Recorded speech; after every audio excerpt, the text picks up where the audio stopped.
Hi, everybody. Happy Thursday. Derek just said happy Thursday right before we went live, and Happy Thursday! in a very joyous way. It's my happy Thursday. Yeah. Hope everybody's doing well. And I hope this works, all right tonight. So we've done a lot more troubleshooting with the live stream tech, and I'm now connected to a different Wi-Fi network. So hopefully that works. But yeah, welcome everybody. We have had a lot of travel planning that we've been doing over the past week and stuff, so we're excited to share that with you all tonight. Do any travel Q&A. We're excited to also just kind of give random travel updates too. So yeah, welcome to everybody who's on, which it seems like there's quite a few already, so I just want to say hi to everyone first. So Sue, hello. Hope everything's going well up it's not in just Chicago Sue area. It's Scorpio Sue 1102. And she said that her night, because I asked her how her night was going, she said so far so good. One more day and then her staycation starts. Yeah. Party. Happy early Labor Day weekend to everybody as well, who are in the United States. Hopefully you guys have some good adventures coming up, or just, something planned to honor the long weekend. Hey to Darian, Magnificent Germany with Darian. Howdy, howdy. And Eric B. So Eric B went to Vegas and Zion National Park. And he's been posting stuff to his Instagram and to his YouTube that I've been following. It's really fun to just see what he did there. Because we did that in January, and so we're living vicariously again through you. It's a great part of the country. So absolutely. Anybody who hasn't been, you should go. Karen Mack, I haven't seen you on in a while. Welcome. Hopefully everything's all good with you, and we're really glad to have you. And Bonnie, welcome to you as well, Vagabani. And Nick P. Nick P is also... Nick P is he's in on an epic journey. Well, he just finished his road trip That's today. true. He did. Okay, so you want to read that? 9,293 miles driven. My gosh. Which is further than round trip San Diego to Boston, back to Boston, then down to NYC. It was so much fun. I saw that he posted that he was really especially loving Colorado. And you and I both love the Rockies. You and I both have been to Colorado, but separately, and we both love it. We just haven't gone together. Yeah. So we definitely have to get back. Hey Kim, welcome to you. Thanks for joining Kim tonight. Yonker. Yes. How you doing? So she's from To Travel and Tour. If you guys haven't checked out their channel, you should. Thomas Reiser, hello. And Thomas, I believe, is down in Champaign, but he was in Cincinnati a week ago. Recently, yeah. Yeah. So that was fun to see his trips.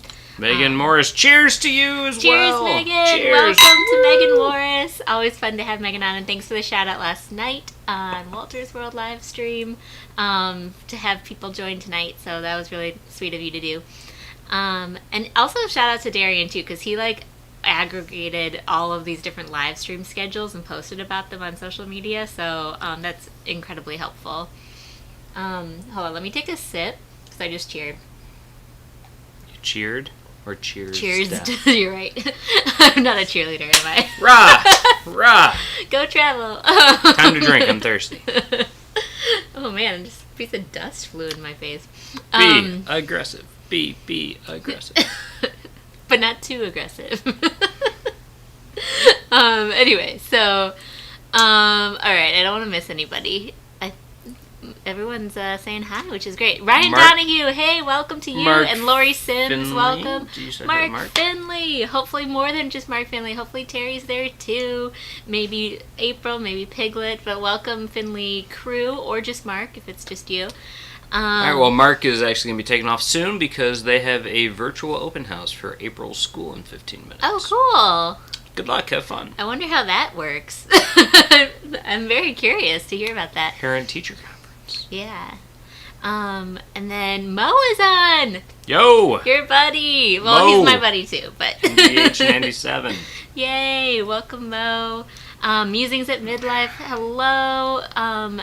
And I think that's Mo, sorry, but won't be sticking around, but I have started working on a draft itinerary for Northern Ireland when you visit. Yay! Very cool. We're going to have to lock down when we're actually going to be in Northern Ireland versus other places, but we'll do that during our quarantine. I think we'll be sketching out the kind of exactly what we plan to do. Mo, does your draft itinerary take into account, like, should we do certain things at certain points based on, like, if we go to Northern Ireland in October versus in December sort of thing? Like, I'm just curious about I don't think nature. we're going in December, but yeah. We'll see. Okay, Megan Morris, great question. Derek and I tonight are drinking a Sancerre, which you bought that at Costco, right? It's a Costco Sancerre. But Chateau it's from France. de Chavannes. That's it. I don't know. That's all we know. We probably pronounced it wrong. It's actually tasty. Yeah. But it's from the Loire Valley, it says, which is just kind of like southwest of Paris. It's pretty good. Yeah. This is our first time having this one. I like it. Yeah, but we really enjoyed. So we actually went to the Loire Valley a few years ago, and we really enjoyed it. Did a lot of like wine drinking and stuff while we were there, and kind of fell in love with like the Vouvrays and the Sancerres and all those great whites that they do down there. Yeah, totally. Mark Finley asked, did you see our October travel plans? Mark Walters thinks we've lost our freaking minds. We didn't. You have to fill us in. Please tell us. And I'm sorry if you were talking about it last night. We joined the live stream so late last night, regretfully. So I'm sorry if we missed the memo, but you definitely have to fill us in on what you're doing. And if anybody else has travel plans coming up too, we'd love to hear about them. Tonight, I kind of said this right at the beginning, but I know a lot of people have joined.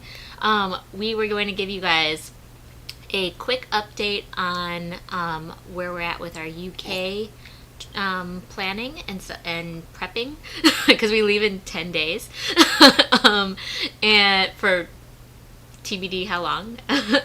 And then I was also going to just kind of give you an overview, so just of like travel things that have been going on that have come up in my head.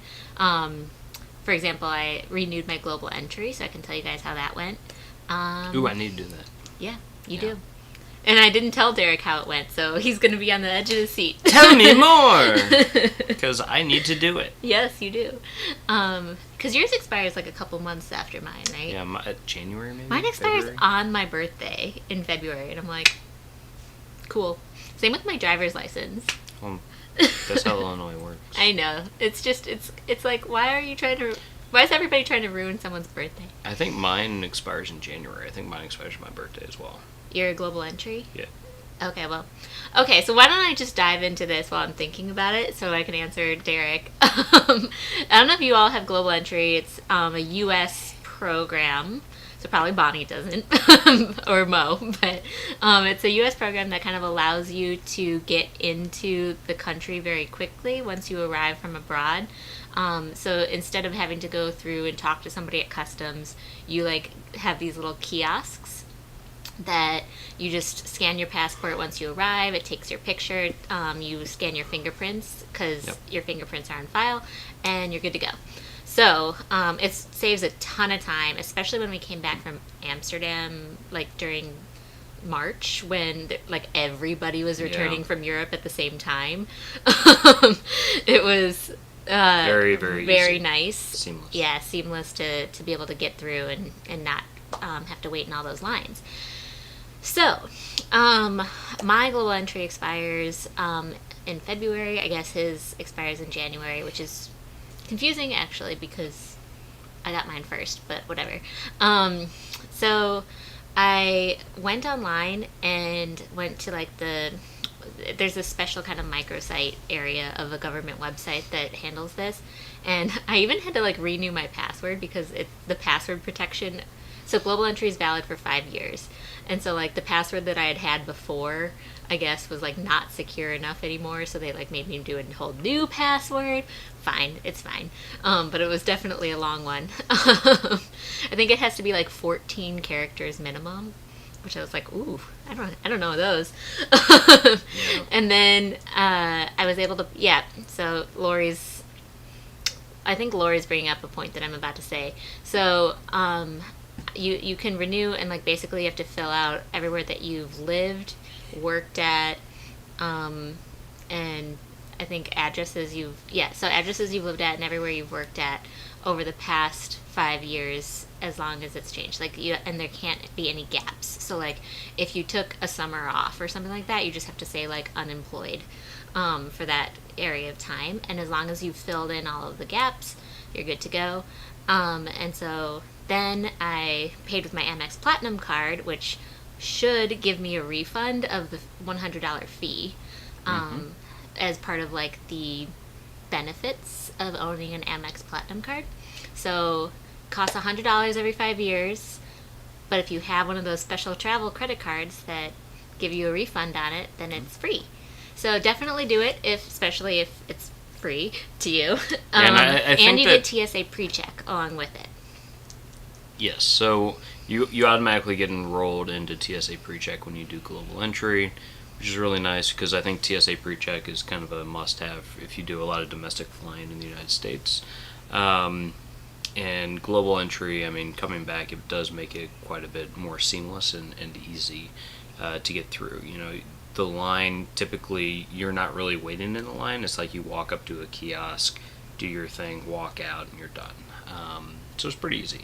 What I will say about, the credit cards, though, it's not just the Amex Platinum card, but I think also the Chase Sapphire Reserve also has a rebate for the global entry. So, if you have either one of those cards, you should definitely look into it. Yeah. So we've loved having it.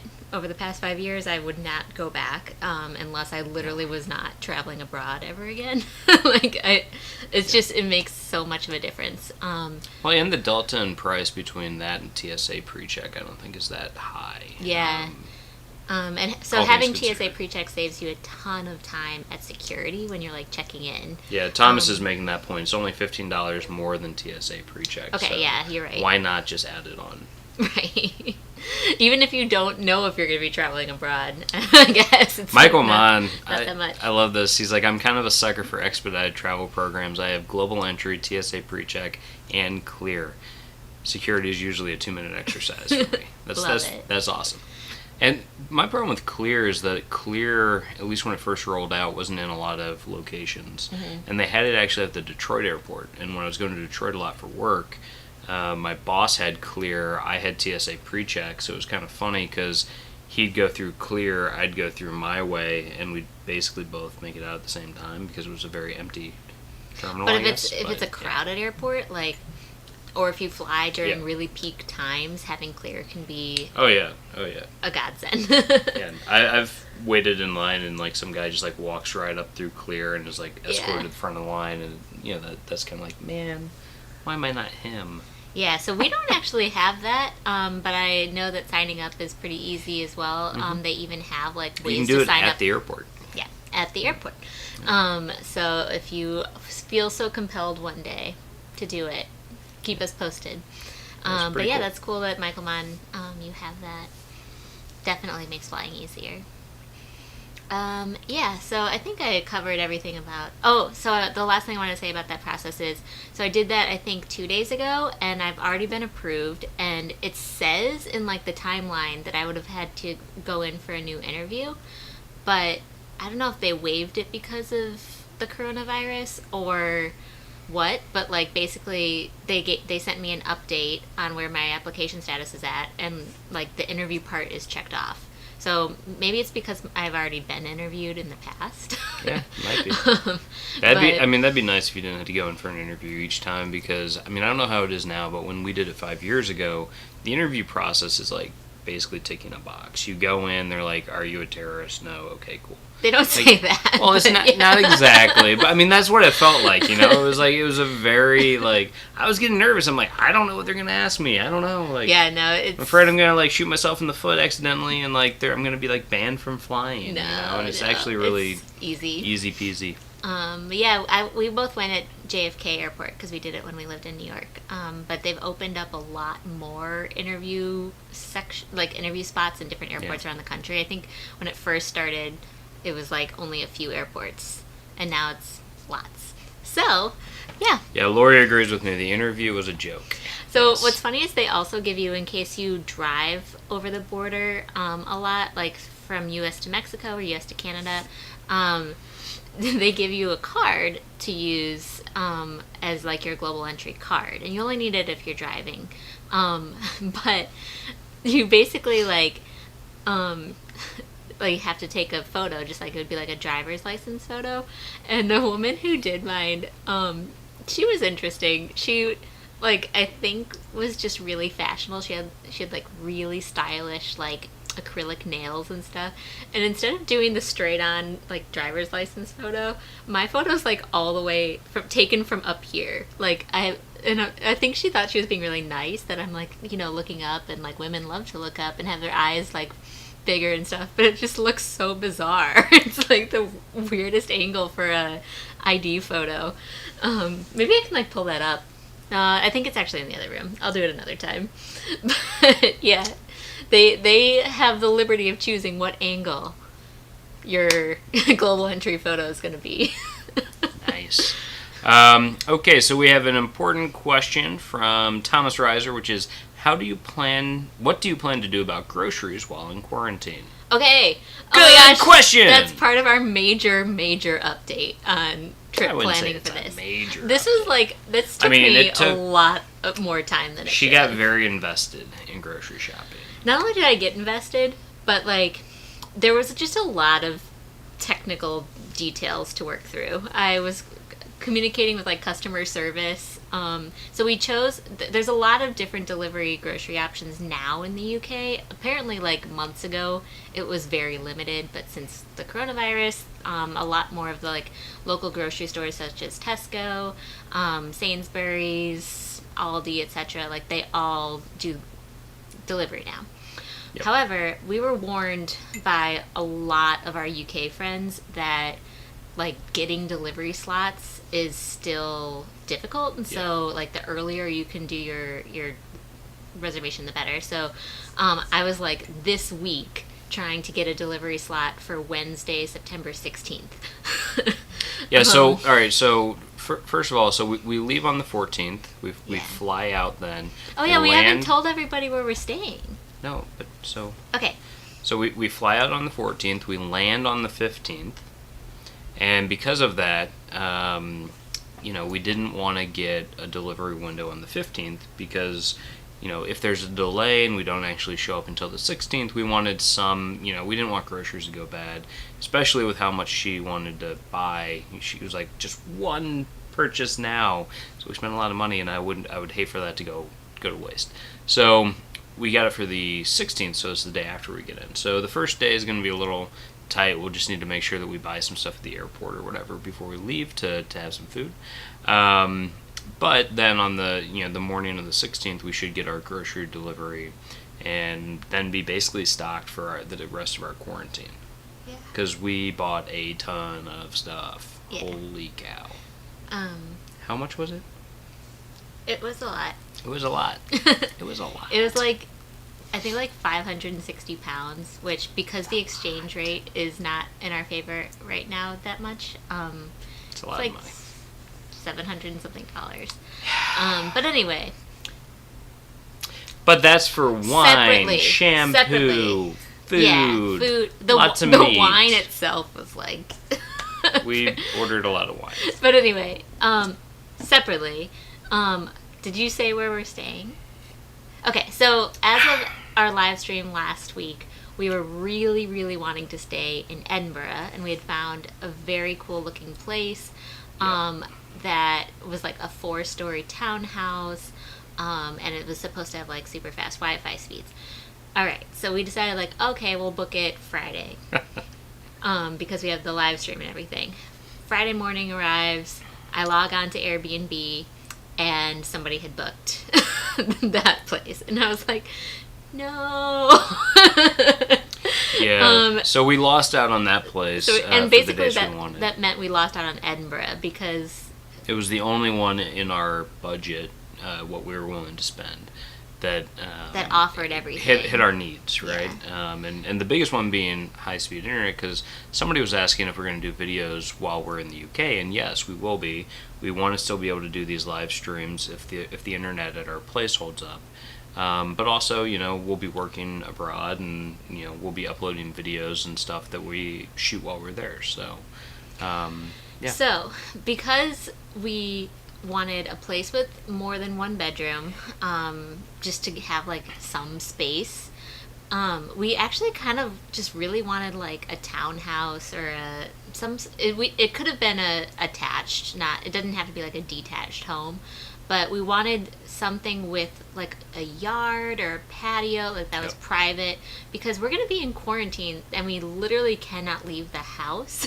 So we can't even go for a walk. We can't do anything while we're there for the first 2 weeks. So we wanted something that had some sort of private outdoor space. So like staying in an apartment was just not going to work that well unless it was like a very unique type of apartment. Yeah. So everywhere else in Edinburgh that was in our price range was basically an apartment, and all of those look great.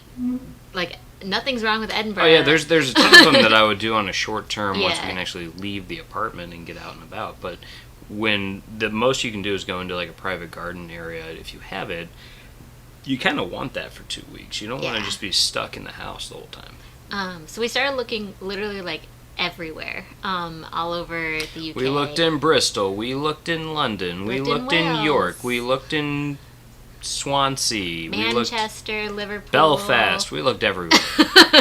And so the place that we finally found is in Portsmouth, which is not Portsmouth. It's between the port chin and the port nose. Oh my gosh, stop. No, it's in like this very southern coast of England. Come on, that was a good joke. Just as good as your currywurst joke, hun. Curry best, am I right, Darren? Yeah. So I don't know if any of you guys have ever been to Portsmouth. Yep, we looked in Leeds. We looked at Leeds, yes, we did, Megan. We looked even in Manchester. Harrogate, we looked outside of Leeds. Yeah. We trust me, we looked everywhere. We looked everywhere, but we had so many needs that there's plenty of places. Hey, Tyler Hansen, how you doing, bud? There's plenty of places available. It's just that we wanted like a home with outdoor space and high-speed internet and a full kitchen, washer, dryer, like close enough to restaurants that we could order restaurant delivery if we needed. Like there was just a lot of factors that normal vacations don't need. And at the end of the day, there is we looked at Brighton as well. Yes, Brighton would have been awesome, just not in our budget. Yeah, so the thing that got us was that, Portsmouth, while it's not perfect in terms of it's not like at a hub of national rail lines or anything like that, it is on the rail line, so you can take trains from there to like Brighton or from there to Bath. You can get to other places. So what was important to us was since we're going to be there for a month, which means that we have 2 weeks of quarantine and then 2 weeks of like other stuff, we wanted to be a town where we can explore, see some stuff, and enjoy it. And we think Portsmouth has that, and allows us to get out and do like kind of like either day trips or like short like 1 or 2 day jaunts somewhere else. So when it came to it, we started looking at it and we said, okay, actually the south of England's pretty nice, because if we go there first when the weather is hopefully nicer, we can take advantage of some of those more beachy type of excursions with like the promenades and Victorian piers and all that kind of stuff. So it's awesome. Yeah. So Lori's asking what's in Portsmouth, and that's a great question because we actually booked our Airbnb for a month, not 4 weeks, not just the 2 weeks of quarantine. So we do plan on figuring that out. We know what's in it for the most part in terms of tourist things, but it sounds like it has a ton of great restaurants, and then it also has like a warship there. I'll let Derek talk about it because it's very it's like a naval history mecca for the UK. As the name would suggest, it is a port on the southern coast, and it has a history of like shipbuilding and naval, like maritime history and whatnot. So there's a number of like Nelson's ship, I think, is there, the HMS something. So there's some old Royal Navy ships that you can tour, and there's like museums around that. There is a ship that had been sunk off the coast that they actually brought up, probably in the last decade or so. That is a museum that you can go to as well to see. So there's a lot of like maritime stuff. And then there's, castles and stuff that you can go to out and around in the countryside. There's the Isle of Wight, which is right across the, I'm not sure if we're allowed to go to the Isle of Wight. I know that we can't go to the Channel Islands. Yeah, and I don't know if it's considered. We're not sure if Island. Isle of Wight is but included. In normal times, non-COVID times, easy ferry to the Isle of Wight and to the other Channel Islands from Portsmouth. In normal times, it would also be an easy ferry to France. There's ferries that you can take from Portsmouth down and to Spain, France. actually, I saw. So we would totally be doing that if we could.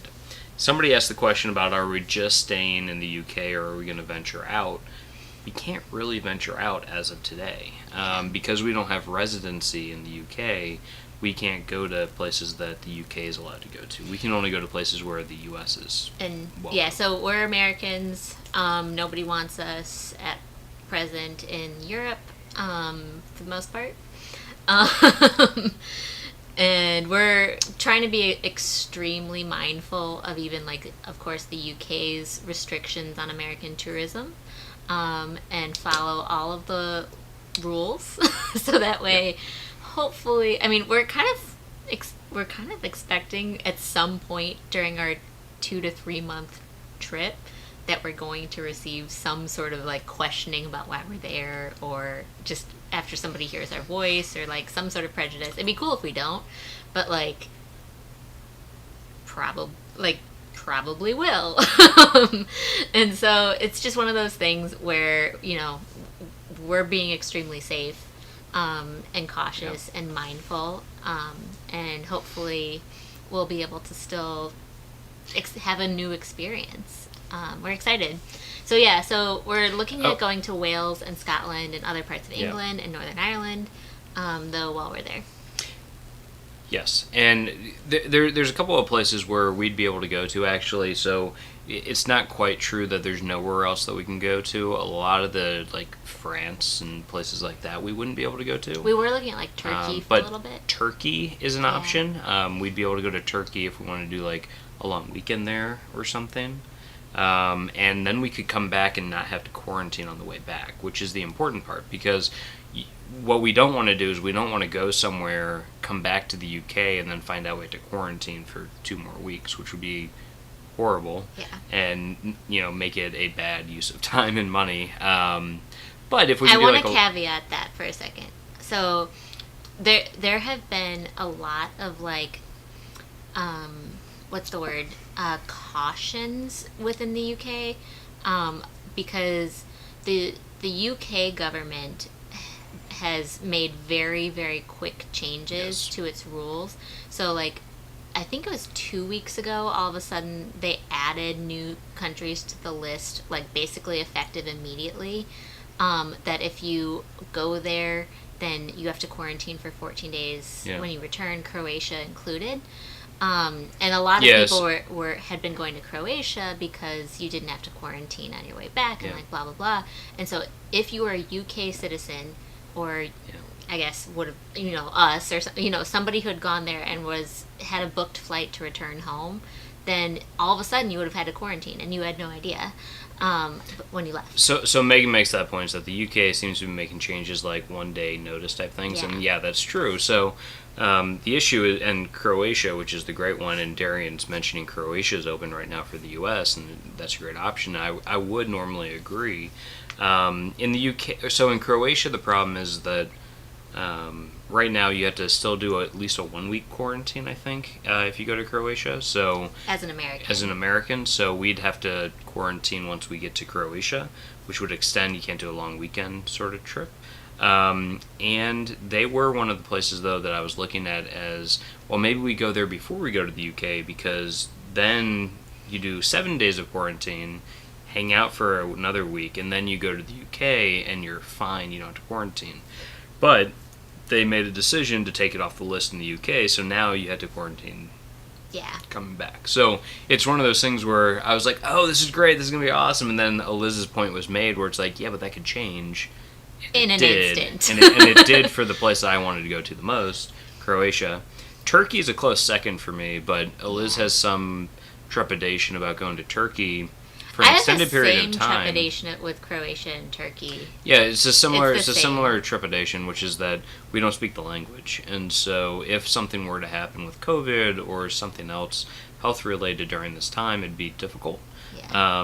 And we don't want to take any risks with our health around those things. So yeah, and it's primarily about like if I had to go to a doctor or to a hospital in those countries. They might not speak English, and I don't want to be in that situation right now if there's a lot of other native speakers kind of vying for their attention at the same time. Yeah, because the bigger thing is, like, in a normal time, I would have no issues going to either Croatia or Turkey. The problem is that if they do have strained resources, if people are rushed, there's if something like that were to happen, that's not the time not to speak the language. We've kind of been in a even hospitals in the U.S., like, you kind of have to be able to speak up for yourself certain times and ask the right questions, because there's certain things that nurses or doctors maybe assume that you know what that means. And we've unfortunately had to be in hospital settings enough in the past 10 years to really understand that, from family members who have been hospitalized. So it's just a safety precaution, that maybe we're being overly cautious, but that's just how we feel. Yeah, we're in a pandemic. Yeah. Now, that said, Lori, I agree. I would also go to Turkey. And we would go to Turkey in a heartbeat. Yeah, and maybe it would be something where if we were looking at, if we had a long-term, place in the UK where we leave our bag, do, like, legitimately, a long weekend in Turkey, where we're feeling pretty confident that we can get back, even if they say, hey, they're no longer on the list starting in 2 days. We could book a flight real quick and get back. Maybe we'll do that, but there's so much to see and do in the UK that we don't necessarily need to do that, unless it starts getting cold and we want to get somewhere warmer. Yeah. But otherwise, I think we're fine. So, just to finalize the answer to that question, about if we would go anywhere else, I think there would be an exception if the EU somehow miraculously opened its doors more to Americans. We'd probably consider Spain because we do speak enough Spanish that I feel like maybe we would consider it. And then maybe a long weekend in France if we could actually do it. Yeah. Enough time that we could feel like we were in France. Yeah, and Megan, I agree. I would be considering Turkey as well if there's not too much red tape. If we weren't going to the UK, if it was just us, if the UK was out of the question and we couldn't go to the UK, and we wanted to still do something abroad, I would look at Turkey as an option because you can always come back from Turkey. There's ways to repatriate and get back. So I would still look at Turkey if it wasn't for the fact that we're also looking at the UK. So there's multiple countries that we need to be worried about at this time. So I agree. Yeah, Darian, we're on the same wavelength. It's if the EU opens up, maybe we would talk. Have some different choices. Yeah, and that's the thing is even though we're not going to be able to prove residency in the UK, I would love it if some of the EU did more what the UK has, which is travel corridors. It doesn't matter what you're a citizen of; it matters where you've been. Yeah. So if you've been in the UK for the last month, then you can go to France or you can go somewhere else. Also, that's what I would love to have. I don't know about you guys, but Derek and I have been starting to look up is there any way that we can get dual citizenship anywhere? Just because just having it would be so nice. Portugal, here I come. But yeah, so I think so that's the update on where we're going, and why. And then we're also so after Portsmouth, we're probably going to look at Scotland, Wales, We might, instead of, I don't know, it'll probably be either like Wales or Bristol. But we've been to Betuzacoed in Wait, say that again? Snowdonia. Wales or Bristol? What about? Like doing some sort of extended stay in that region. Kind of the western part. Yeah. Well, I would imagine that we would stay... Derek really wants to go to Bath. So do I. But we both love Bath. Bath is awesome. No, but I would imagine... Because I can't go to the UK and not get high tea at the Royal Crescent. I know, it's our favorite, but what if it's different now? What? Okay. It could be different now. I was going to say, Bonnie, yeah, I agree. Everybody loves Canadians. We're from Toronto. Once we get there, oh my gosh, Bonnie, I've already, during normal times, lied and said that I was Canadian, so this could definitely be a trend. Yeah, so no, we, I would imagine that we would actually do, like, kind of an extended stay, at least a week, in, maybe Edinburgh, and then also in the Highlands somewhere, so I would imagine we would spend at least 2 weeks up in Scotland, right? Yeah. Absolutely. And I would imagine we'd spend at least a week. There's parts of Scotland that we haven't seen and we really want to go. And so I'm still bummed about the Edinburgh thing. Yeah. You guys should have been there. Like, Friday morning we wake up after the live stream and we were like, no! Yeah, that was really brutal. So, like, we would end up at, probably at, after doing the South for our quarantine plus 2 weeks, we'd then go up probably to Scotland, do the Highlands, do all that kind of stuff, and then work our way over to Northern Ireland, I would guess, because I think you can take a ferry from Scotland over to Northern Ireland. And there was a screw tab on this, by the way, for anybody who saw this. It's not. It's totally open. Yeah. Northern Ireland, and then back over, and then down through, like, the north of England, over into Wales, spend, like, a week in Wales, maybe 2, because we like Wales. Mm-hmm. And then back along through to, like, London, and spend some time in London. So somebody was asking how long, I think it was Scorpio Sue asked us, how long do we plan to be gone? We don't know yet, but I wouldn't think that we would stay past, like, December 7th. Paul Tipton, you're on? Oh my gosh, it's so late Paul. For you. Thanks for joining. Thank you, sir. He's over in the UK as well. So I forget where. Let us know. I can't remember. I think it's either England or Wales. Oh, shit, no. No. Sorry. Potty mouth. What? Nothing. No, so our... But yeah, the North Coast 500 would be cool. killer. We definitely want to go back to Skye, because Derek and I did not spend enough time in Skye, and we were looking at Airbnbs there. Yeah.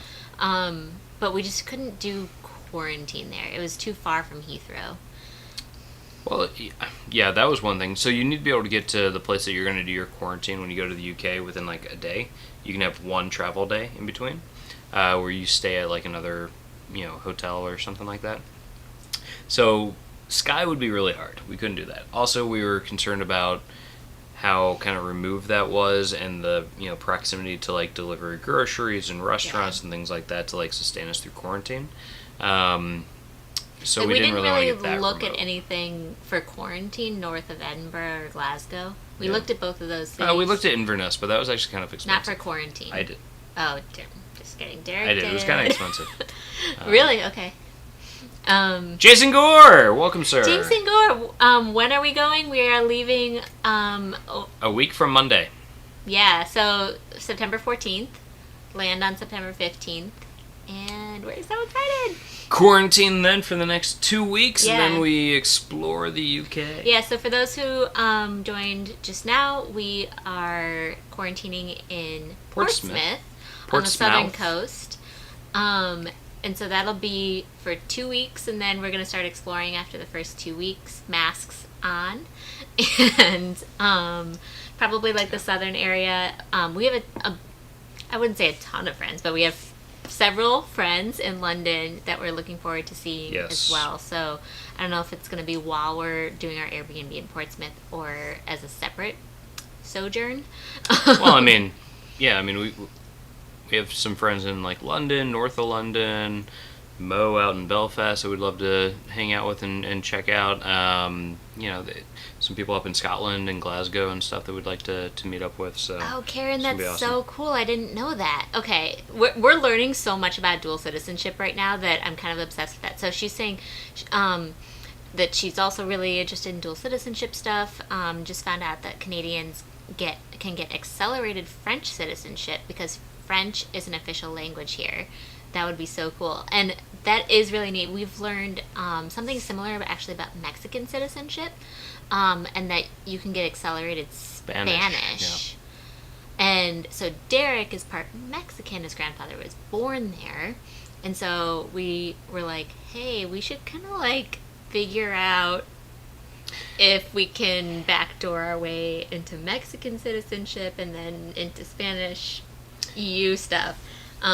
But yeah, that's a process. So that's a multi-year process. I do want to answer. I want to answer Lori's question about travel insurance, and we will be getting regular travel insurance to cover us for like if I fall off a cliff. And then for COVID specific, we'll get a separate insurance policy, which the one that I have found is Seven Corners. So probably by our live stream next week, we can talk more about that because we'll have it by then, I'm assuming. Well, we'll have it all figured out by then, but the one that I found so far that offers COVID-19 specific is Seven Corners, and we plan to get that because it offers repatriation, quite a bit of dollars for repatriation, if you have to come back to the U.S. for whatever reason for medical treatment. Not that I would think that we would need that in the UK, but it's nice to have, and we just really like the idea of that safety. I mean, I love it. Love the idea of safety. Yeah, and living on the edge. No, safety. That said, if you go to the UK, it's kind of beautiful because they have the nationalized health care system there, and so NHS actually will. You don't have to actually pay for. You don't have to pay for any treatments or testing. Paul, I don't think you can have dual citizenship, but you can have dual language abilities.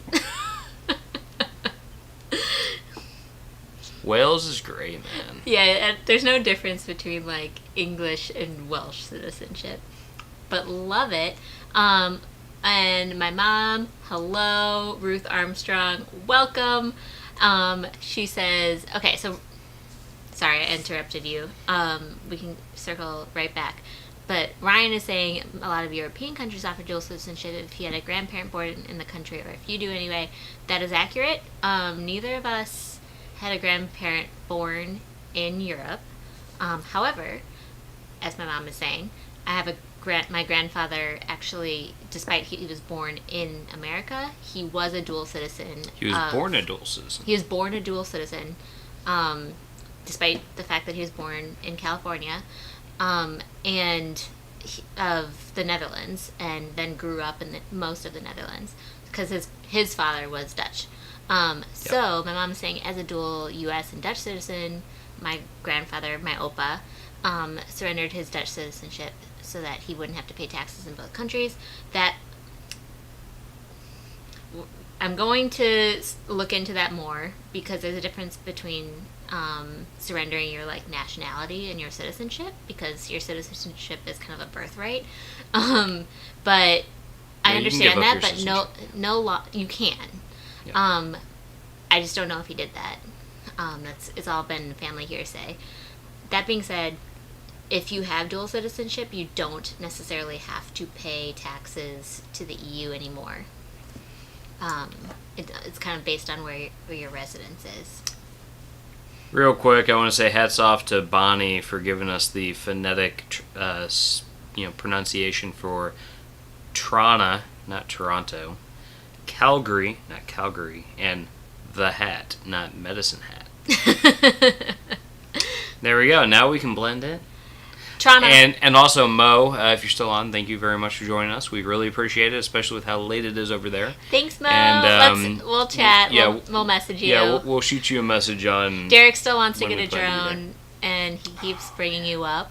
I'm like, Mo would let me get a drone. Yeah, so I think we mentioned this on our live stream last week, because we had just been to Best Buy, which is like the tech store here in the U.S. And we like pull into the parking lot, and Derek goes, "I think Mo would want me to buy a drone today."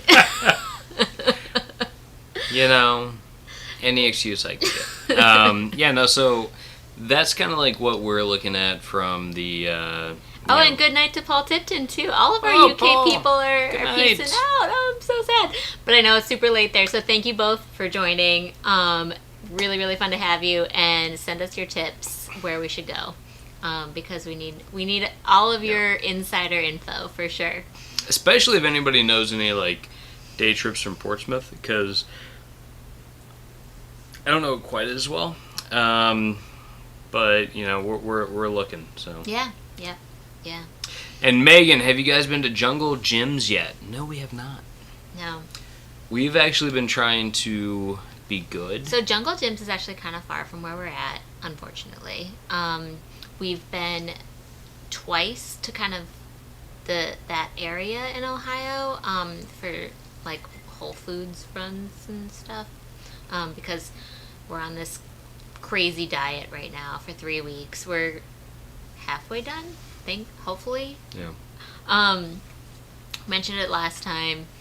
We gave up 6 very common things: dairy, sugar, gluten, soy, corn, and peanuts.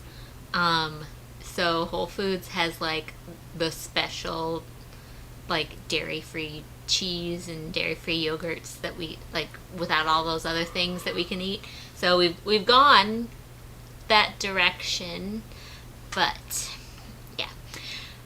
That being said, I don't want to talk about that diet because I'm literally so over it. We're only halfway through. She's cracking. She's over here. She's like, oh, so over it. But it's the two of us plus Derek's mom and Derek's brother, and we're all in it together. Anyway, we're all in this together. Next run to Whole Foods.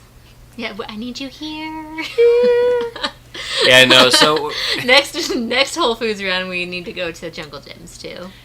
Well, because Jungle Gyms is in Cincinnati. It's like a world market sort of thing. It apparently has goods from all over the world.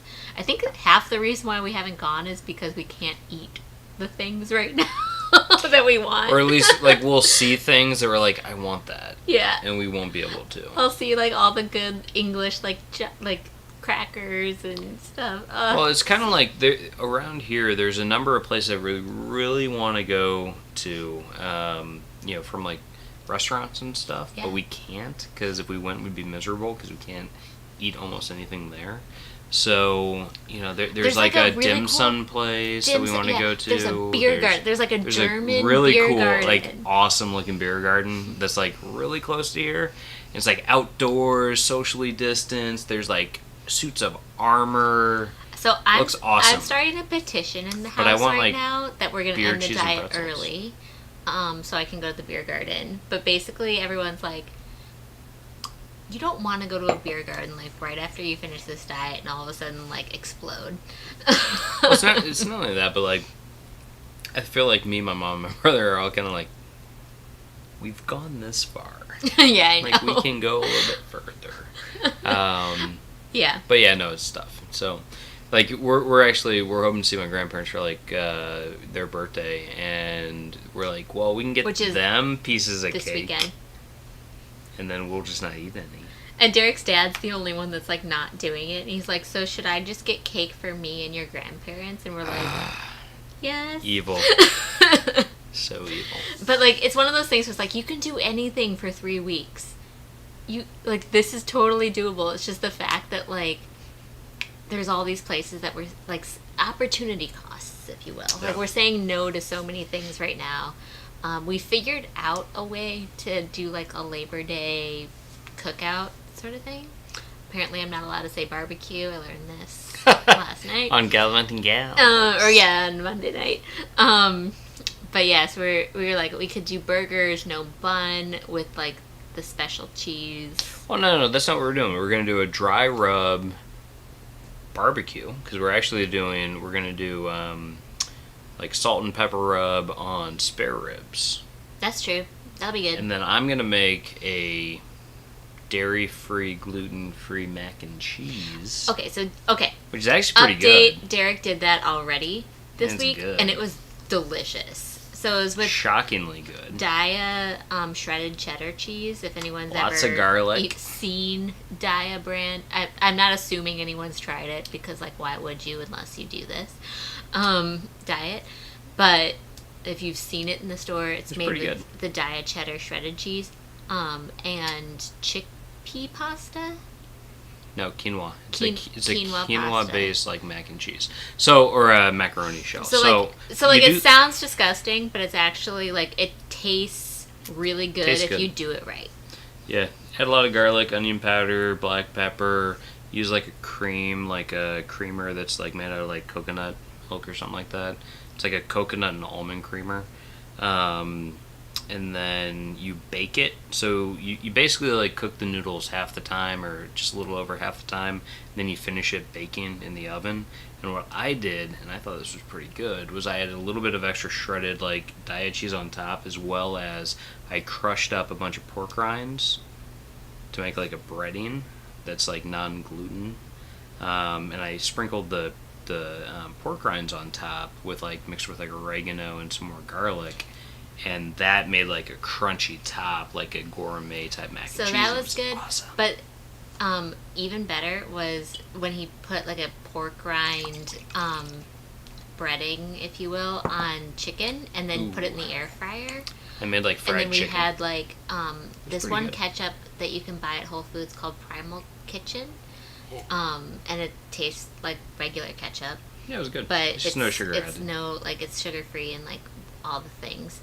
And so I basically had, like, chicken fingers with ketchup that night, and I was like, okay, I can do this. I can keep going. If you just make me this. And then Derek's like, it took me an hour and a half to make this, and I was like, damn it. It took a long time. I was inefficient. But yeah, no, all that stuff's, like, great. We love it, and I do most of the cooking during all this. So, I'm like, dinner's up, here you go, eat it. Yeah. It's whatever I got. So, and like, the things are good. They're just, different. Well, the way you said that would make me think maybe it's not. They're good. Like, I actually wasn't the biggest fan of the burger with the cheese tonight, but you know that. We already had that. So, all right, so basically my whole thing was, and the reason why we're doing this was, I was like, I feel like before we go to the UK with, like, COVID and everything, I've, like, gone overboard on eating all the good stuff. I've already lost, it's been a week and a half. I've lost a ton of weight. I've lost 5 pounds, which for me is, like... That's a lot. It's tiny. It's a large amount of weight for me to lose in a week and a half. That's a lot. But my pants fit well, so I'm okay about it. She has, like, the most, like, dramatic difference, and she's the one who's like, I want to stop. And I'm like, but you've benefited the most. Like, come on. Well, you never weighed yourself at the beginning, so you don't know. But my whole thing was, like, I wanted, like, kind of a reset, like, hit a reset button a little bit before we go to the UK, because once we're in the UK, the idea is that we're going to be there for a while. We'll be there probably from, call it, September 15th till maybe December 7th. That's kind of what we're looking at. So a few months. And because we're there for so long, we don't have to just, like, constantly, like, when you do, like, a 10-day vacation, you're just constantly, like, shoving food in your mouth. Like, oh my god, I need, like, high tea every day and, like, full English breakfast and, like, all this stuff, right? Because we're going to be there longer, we can actually be a little bit more, like, mindful about it. Yeah. Which is kind of nice. But I also want to, like, I was telling Liz, I was like, the first meal that we have after quarantine is going to be what? Oh, wait. What? What is the first meal that you and I are going to eat together? It's going to be on our airplane. It's going to be in the sky. Wait, what? Oh, after quarantine. Fish and chips. Fish and chips. Sorry, on I was the thinking pier. after the diet ended. Yeah. So the first meal that we were, like, scheduled to eat after the diet ends is, like, at the airport, basically. And we were like, this isn't good. This is not good. No. So we'll see what that happens. But I ordered on our flight, because you can, like, pre-order your meal I ordered the beef, right? Short rib, and Derek ordered crab cakes. Wish him luck. I love crab cakes. All right, so, but beyond that, so what are you guys all up to? Because, we have this, like, fun, like, we're going to explore, like, the UK and all that kind of stuff, but, we'd love to hear, we know that some of you, Megan, I think you're looking at going to Turkey in October. I mean, that's pretty cool. Does anybody else have any, like, cool travel coming on? Obviously, some people have, just finished up a big trip, like... Oh my gosh, Bonnie, that makes me laugh so much. So she said, soon you guys will be in UK time, and during your live streams, you'll be sipping tea while you're drinking your wine. Yes. While they are drinking wine. Yeah. Well, we're drinking wine, yes. So that's a good point. We still haven't totally figured out what the right time to do the live streams would be, because we don't want to do it at, like, the middle of the night for us on Thursdays, necessarily. Maybe we will from the first time, but I think if you guys can, like, bear with us while we figure out what the timing looks like, and maybe we're gonna have to pivot a little bit, that would be cool. My guess, if you were to ask me, is that we'll likely change it to actually do the go back to our weekend time, maybe, which was mornings. And we can also, like, we're gonna be in quarantine. We could probably live stream, like, more than once a week too. It's just because most of the people that join our live streams are in North America, and so we just want to make sure that the folks who join regularly can come and stuff like that. So we'll see. We'll see what ends up happening and what works out best. Yeah. And real quick, because Mark is back. Hey, Mark. Hopefully Mark the open house went well. But back. you're telling us what your big trip is, which is a long drive, all in 5 days. They're going Dallas to the Grand Canyon, to Monument Valley, to the Rockies, Route 66 stuff, and back to see bison in Oklahoma, and then back home again. That's a lot. Holy crap. I agree with Mark Walters on that one. I don't know if you can do that in 5 days. But more power to you, and I fully support you if you can. Nice. I just am worried that you're going to be in the car a lot versus seeing stuff. It'll be fun. If your goal is to see the Rockies, then you'll see them. Monument Valley, though, is like... I guess if you're driving through Monument Valley and you don't want to, like, necessarily... Because I travel with this guy, and he just, like, loves stopping on the side of the road and taking photos. So I'm sure if that's not your jam, then that's, like, way more doable. But bison in Oklahoma... I assume... Okay, so I'm... He's saying, yeah, just drive through those places. Yeah. Okay. Then that's fine. That's very doable. Yeah. But I mean, it's a long track. I mean, that I can see why Walters was saying that's kind of crazy. It's a lot to do. Yeah, Bonnie, you're wow. so funny. So yeah, $700 worth of groceries. So we have, I think the breakdown was like, which is $100 worth of, like, toiletries and cleaning supplies, and then probably like $150 worth of wine. But that's, like, gotta last us 2 weeks. And we bought, like, all of the wine that we bought was pretty much between 6 pounds and like 11. Yeah, 11 or 12 pounds. We just bought a lot. Mainly along, like, the $9.99. Assuming we're going to drink, like, a bottle a day. And if we don't, then... We shouldn't, but... Between the two of us, I mean, that's 2 glasses of wine. Yeah. But even if we don't, like, we're there for a month, so, like, it'll get consumed. We'll drink it. Yeah. But then beyond that, like, we ended up having to buy, like, things that you wouldn't necessarily think about, like, we bought spices, condiments, we had to buy, like, salt and pepper and little things like that we can take with us. Like, because we cannot go out and refresh our supplies. Like, we just had to buy. So one of the things that we're going to do while we're there, and we didn't mention this, but one of the things that we plan to do is we'll get like a month-long or like a 2-month-long car rental while we're there. And the idea is that... After quarantine. After quarantine, right? So that we can then like drive around and see different things. And so because of that, we actually have a little bit more flexibility and freedom to, take things with us. So like we'll buy spices once at the beginning of the trip, and then we have it for a couple of months to use as we cook in different places. And one of the things that we want to do, if we're going to stay in a place for a week, we'd much rather stay at a place that has a kitchen, so we can actually cook food for ourselves and save a little bit of money there. So we can then, we don't have to keep buying things in every city that we go to.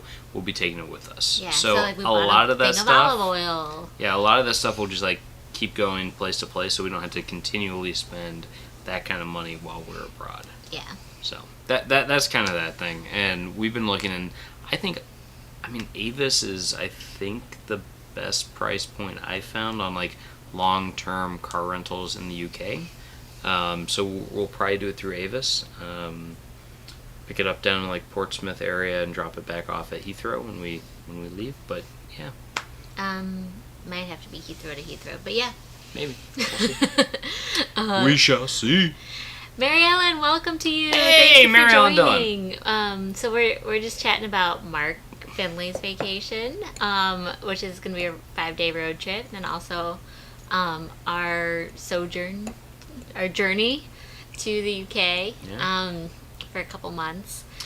And so it's just one of those things where I know that it's not going to be that much money every time that we go to the store. It's just getting the necessities.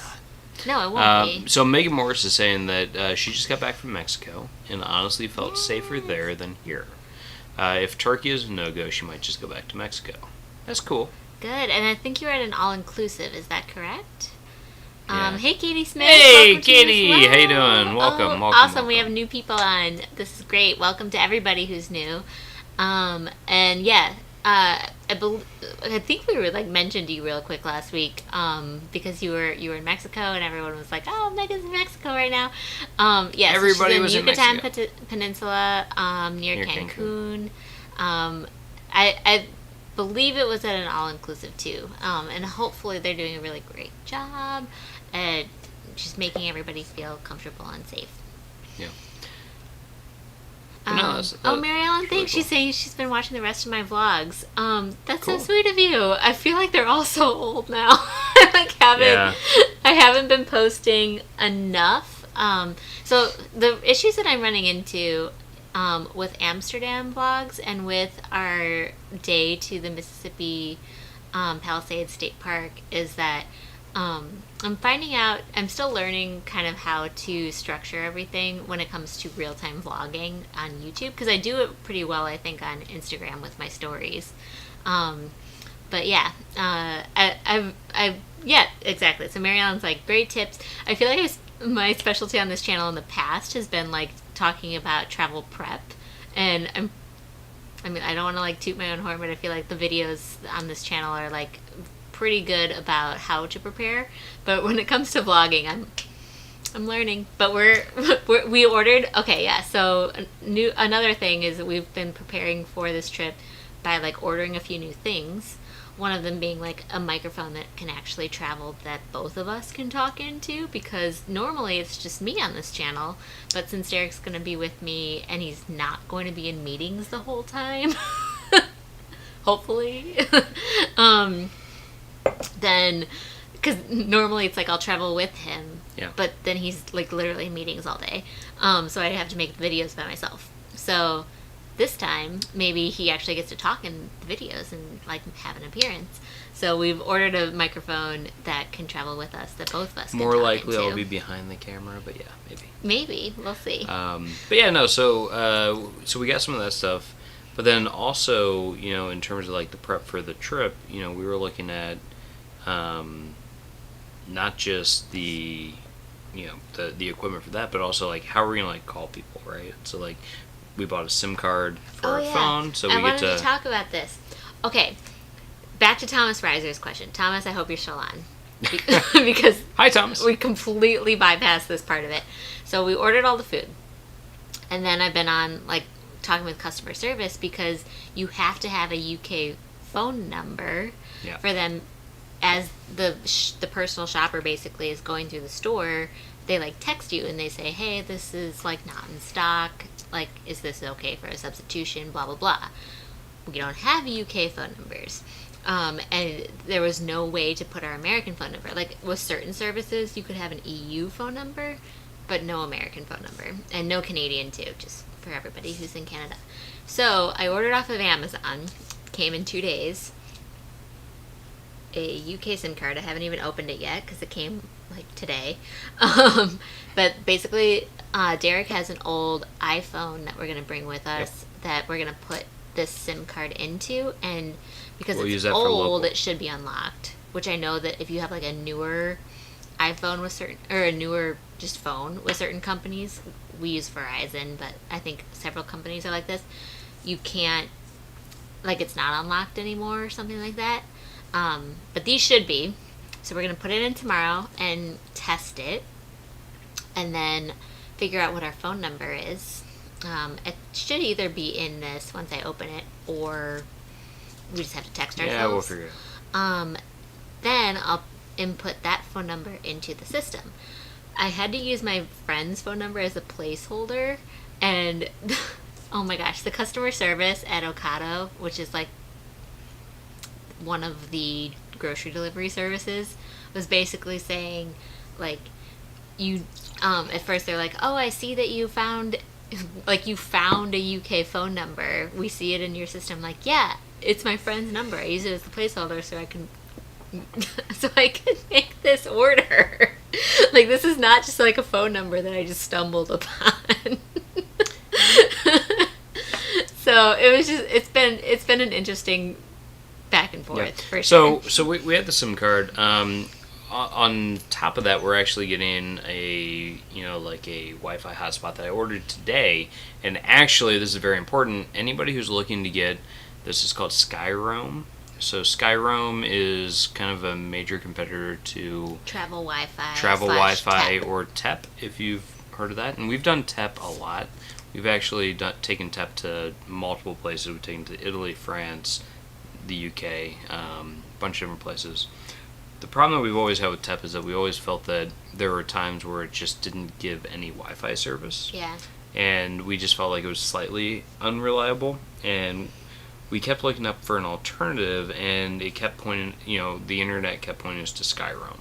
So we found Skyroam. We wanted to give it a shot. And today, it's actually 50% off. So Thomas has Skyroam. Thomas has Skyroam. Do you like it? So hopefully Please you tell like us. it. Hopefully it's good. But if you order it on Amazon today, it's actually 50% off right now. Did you order it already? Or yes, no? I ordered it for 50% off. Well, hopefully you say yes, Thomas, because apparently... Hey, Nick! Nick Burnett's, welcome! What's up, bud?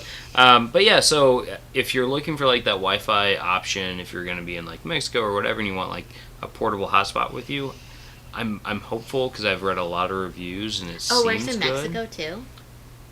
Works everywhere. Awesome. Works in like 190 countries.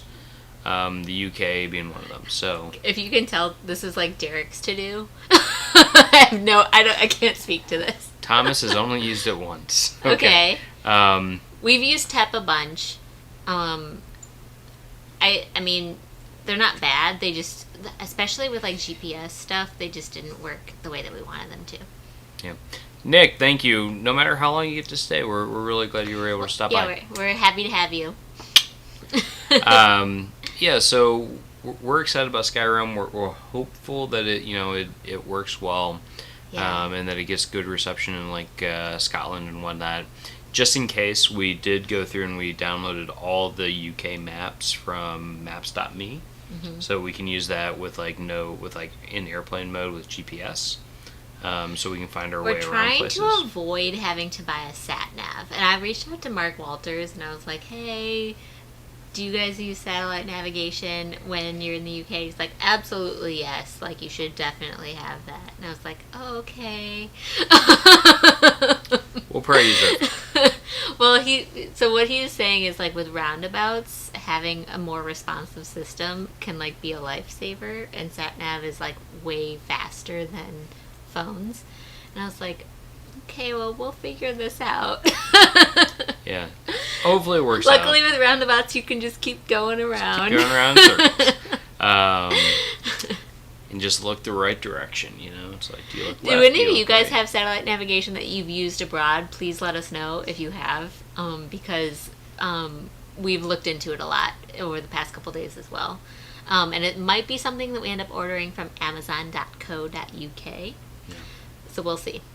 Yeah. So which, by the way, that's another thing. We found out this week that if you are an Amazon Prime member in the U.S., it does not transfer over to being an Amazon Prime member in the UK. Yep. And we were very upset about it. But we'll get over it. She was more upset than me. I was. Well, I think I was upset because you told me that it would work. It's like, yeah, we got Prime. You're like, fine. It'll be fine. We have it. And then It'll work everywhere. She sent me a text with a picture and she had like highlighted around it like, nope. Does not work. And I was like, okay, whoops. But it'll be fine. Bonnie says offline maps work awesome, so hopefully that's the case. Does it like... Okay, so I guess I can just talk to you because I'm there, but that my biggest question about offline maps is like, does it still give you the commands? I have no idea. You might just have to be a really good navigator. I might. That's actually the other thing. I'm a pretty good navigator. So though, the other right? thing that... Right. So we went through and we were like putting in all the information for renting a car for like Avis or others actually to see kind of what the all-in price looked like. Long-term car and rental. for the long-term car rentals in the UK. And the issue was, and where I feel like they really got you, was on the daily charges. So to add a second driver, it was like £13 a day to add her.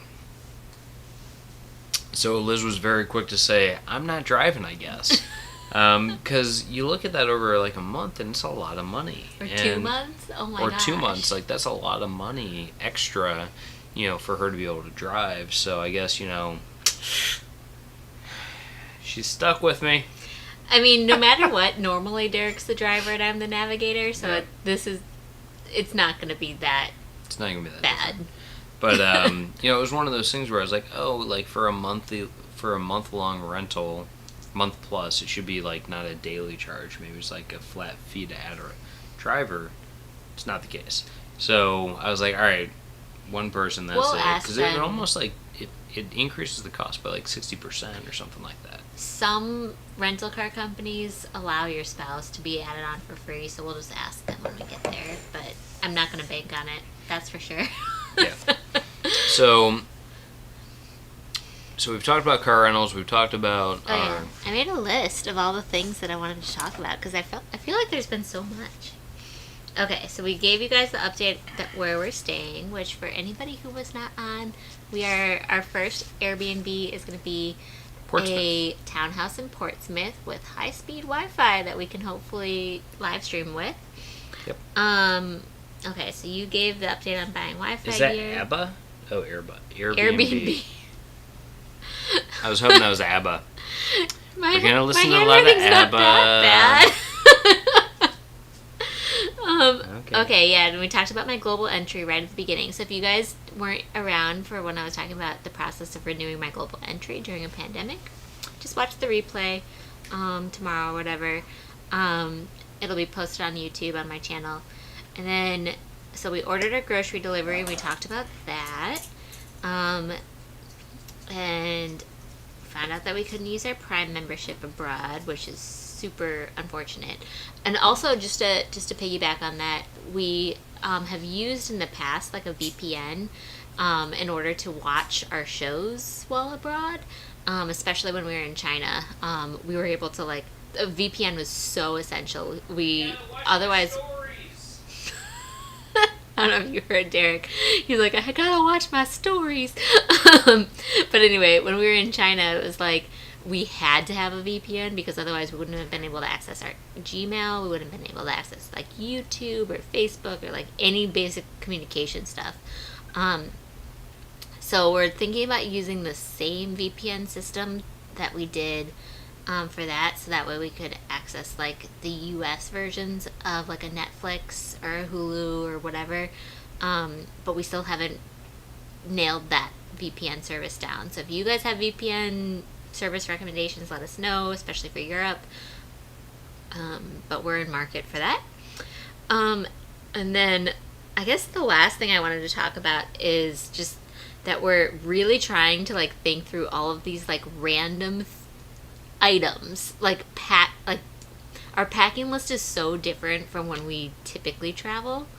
So there's just all these random things that we have to bring now that it's like we're going to be in quarantine or we're going to just be there for an extended period of time that we didn't necessarily have to ever think about in the past. So like a couple things are like we have to bring freezer baggies because like in our grocery order we were able to order Ziploc baggies, but we weren't able to order like the freezer ones that like if we have leftovers to put them in the freezer. And probably like I ordered I think 3 Tupperware containers, but we need to order maybe a couple more. Like, I mean, we're gonna be in quarantine for so long and constantly cooking for ourselves, so maybe we just need to bring some.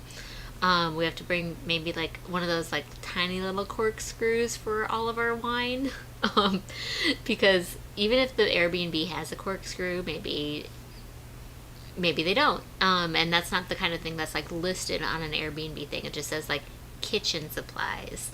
So we don't want to be with all of our wine that we told you guys about earlier and not have a corkscrew. And then the last thing that's like super important that I have never ever brought on a trip before is a thermometer.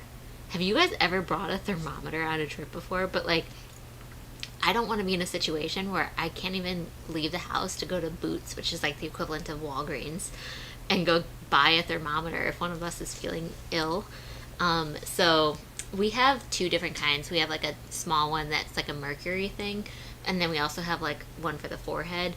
I'll probably see if the one for the forehead fits. But like, even if we, for example, like went to the pharmacy when we're there, the thermometers that we would buy would be in Celsius, and so we'd have to like Google what the equivalent in Fahrenheit is. Oh my gosh.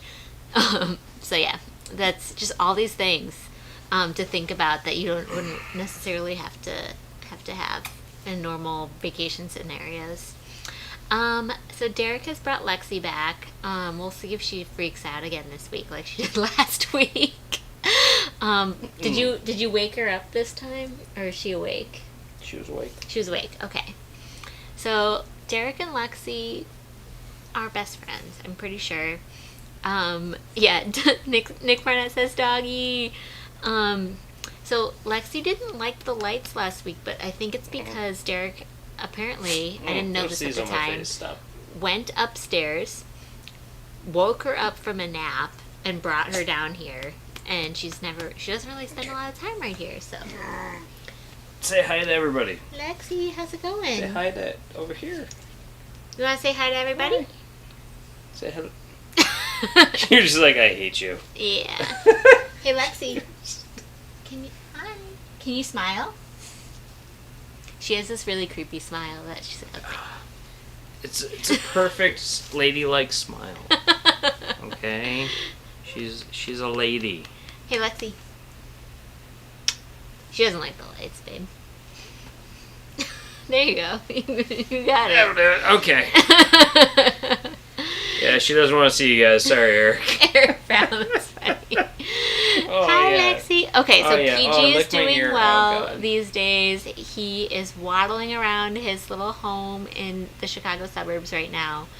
And he's really liking suburban life, I think. That's what Megan's telling us. He definitely is loving having grass and a yard. And also carpeting. Apparently, there's carpeting everywhere. So, yeah. Lexi is... She heard her name. She's like, what? Lexi's very food motivated, just like PG. And me. And Derek. Like brother, like sister. Yeah. She likes to hold on to my collar. She doesn't want to look at the lights. You can tell. She's like looking everywhere but the lights. Away. Okay. Yeah. Okay, baby. We'll let you go. She wants them all to herself. Yeah. Yeah. Why don't you bring her... Do you want to... Do you think she'll go back up? Yeah, she'll go up. Okay. Bye, Lex. We'll see you soon. She'll probably run up. Derek keeps trying to bring her down to, like, hang out with us down here, and she just wants to be with her. She's not having it. She just wants to be with, like, her family and, like, watch Hallmark upstairs. Yeah. So Derek's I just want to watch Hallmark upstairs. Let's be honest here, okay, guys? Come on. Derek's family is obsessed with Hallmark Channel, and I'm okay with it. But it's a thing that we do. Brought this, but not the wine. He brought the wine bottle opener, but not the wine. Yeah. I just want to say real quick. Thank you to Eric, by the way, for anyone for deleting the trolls. If there's any trolls, awesome that you guys are on top of it, and thank you so much for that. I didn't even see what they said, so must have been bad. Then also hi to Troy Stansel, welcome to you, and I'm so sorry, I feel like I've missed a couple things that you've said already. He says, hello and thanks for hosting. I'm an old school navigator. I would rather have folded road map with city and region and topographical map. That's so funny you say that, because my dad, who I don't know if he's on right now. I know my mom kind of popped in for a second, and oftentimes they'll watch on their TV, so they're not on the chat. But my dad loves Road Atlas with road atlases. Like, you have Road Atlas. And I grew up with Rand McNally atlases. Like, it was... Who's Rand McNally? I don't like him. It was just this weird passion of mine as, like, an 8-year-old to just study the Rand McNally road atlases and go through all the little towns and learn... I know, you're covered in dog hair. Can you stop? Because you're going to get it all over the rug down here, and then we're going to have to vacuum. Okay. You got a vacuum now. Yeah, thanks. Thanks, Derek. Anyway. Not my office. But I work out of the dining room. I've met a man like you, Troy, and it is my father, and you guys are 2 peas in a pod, that's for sure. But I don't mind navigating with road atlases. I just feel like if I'm by myself, it's a lot harder, because you have to look at everything in advance versus, like, I have my Google Maps talk to me in British English and tell me where to go. And it's mainly it's the accent. It's like we're friends. She likes the accent. She's an Anglophile. I am. In many ways, I'm an Anglophile. Megan says she had a temperature taken at least 50 times in Mexico. They said I was 36.1 degrees Celsius. They said 36.1 degrees Celsius was perfect.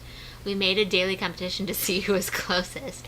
I would never, ever be closest. So, like, assuming that translates to 98.6 degrees Fahrenheit, my temperature is always in the 97s.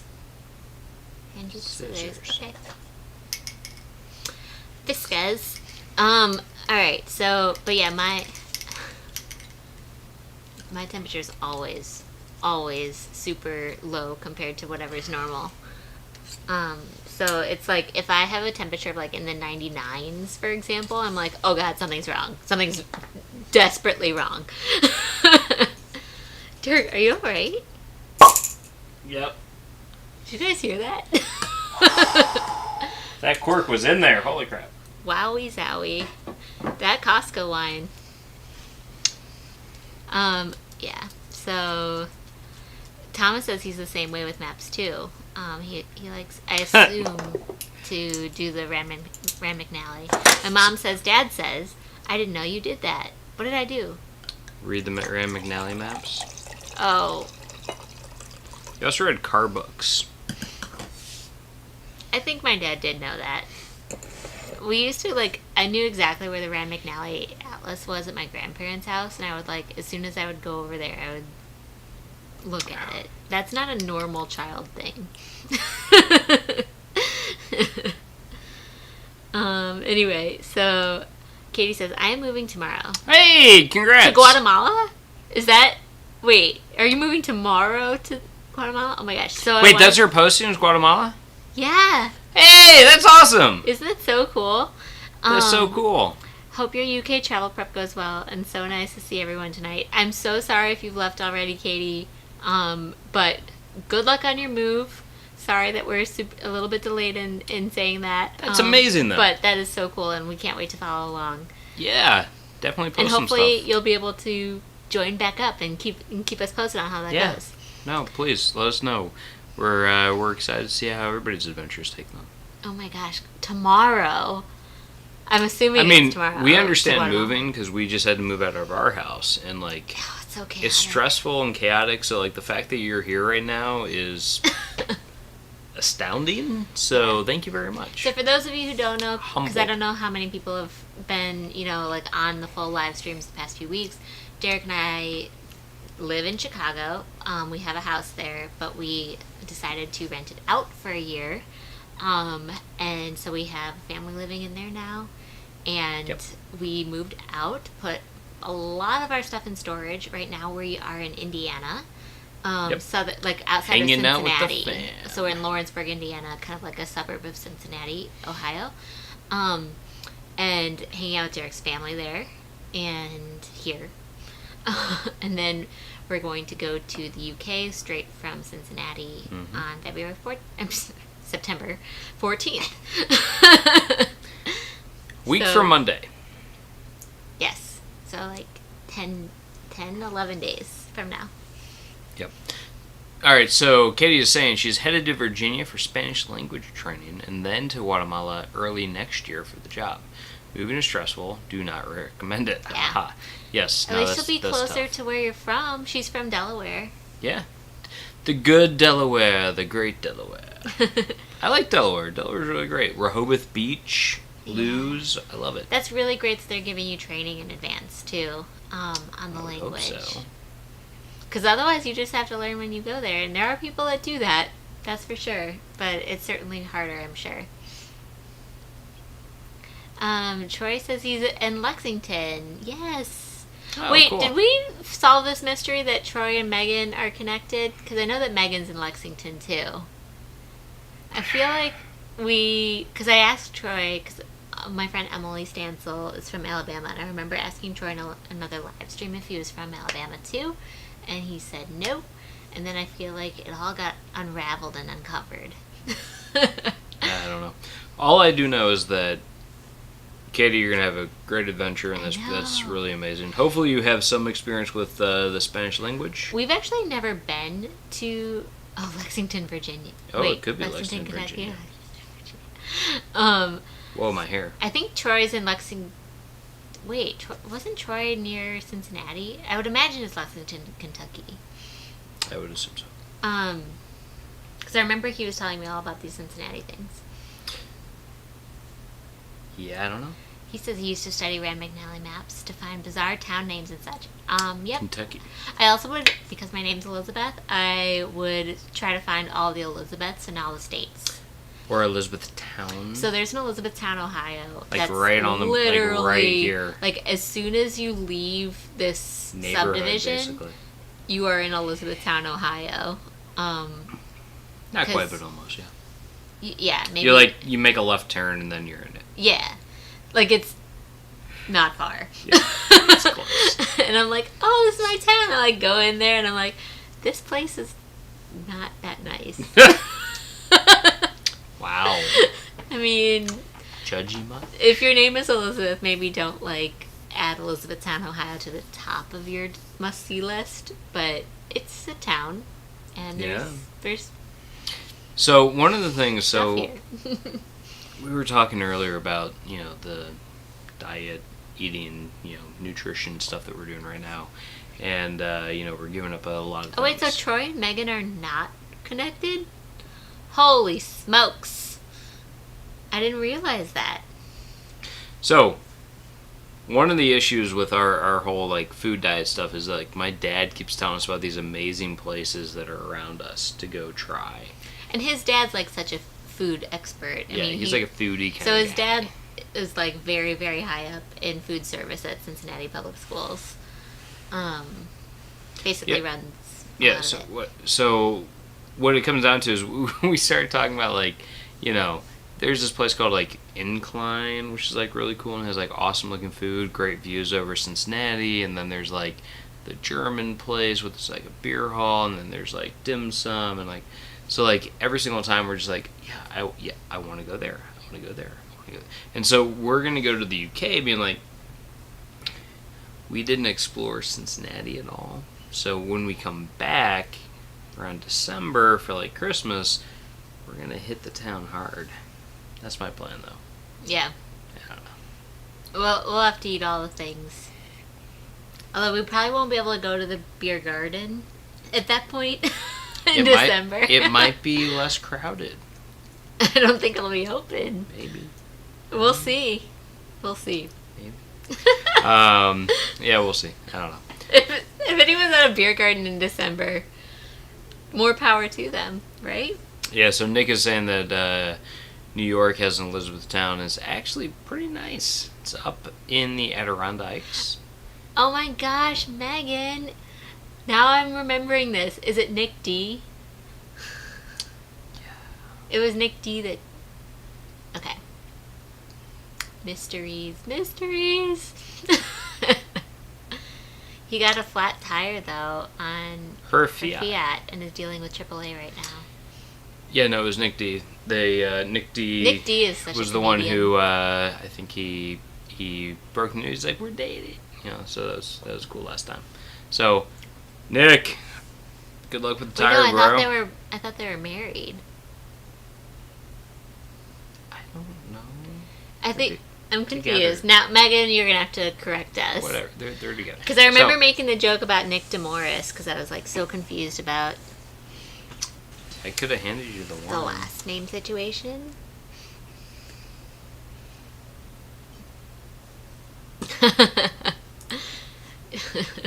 Lori Sims, your Lori, gut that's will funny. be killed because you have not eaten real food. Yeah. England does not do keto, as I know. So Lori, actually, shockingly, surprisingly, when I was going through the Ocado, so like Marks and Spencer and all this other stuff, it actually does have a lot of like low carb food.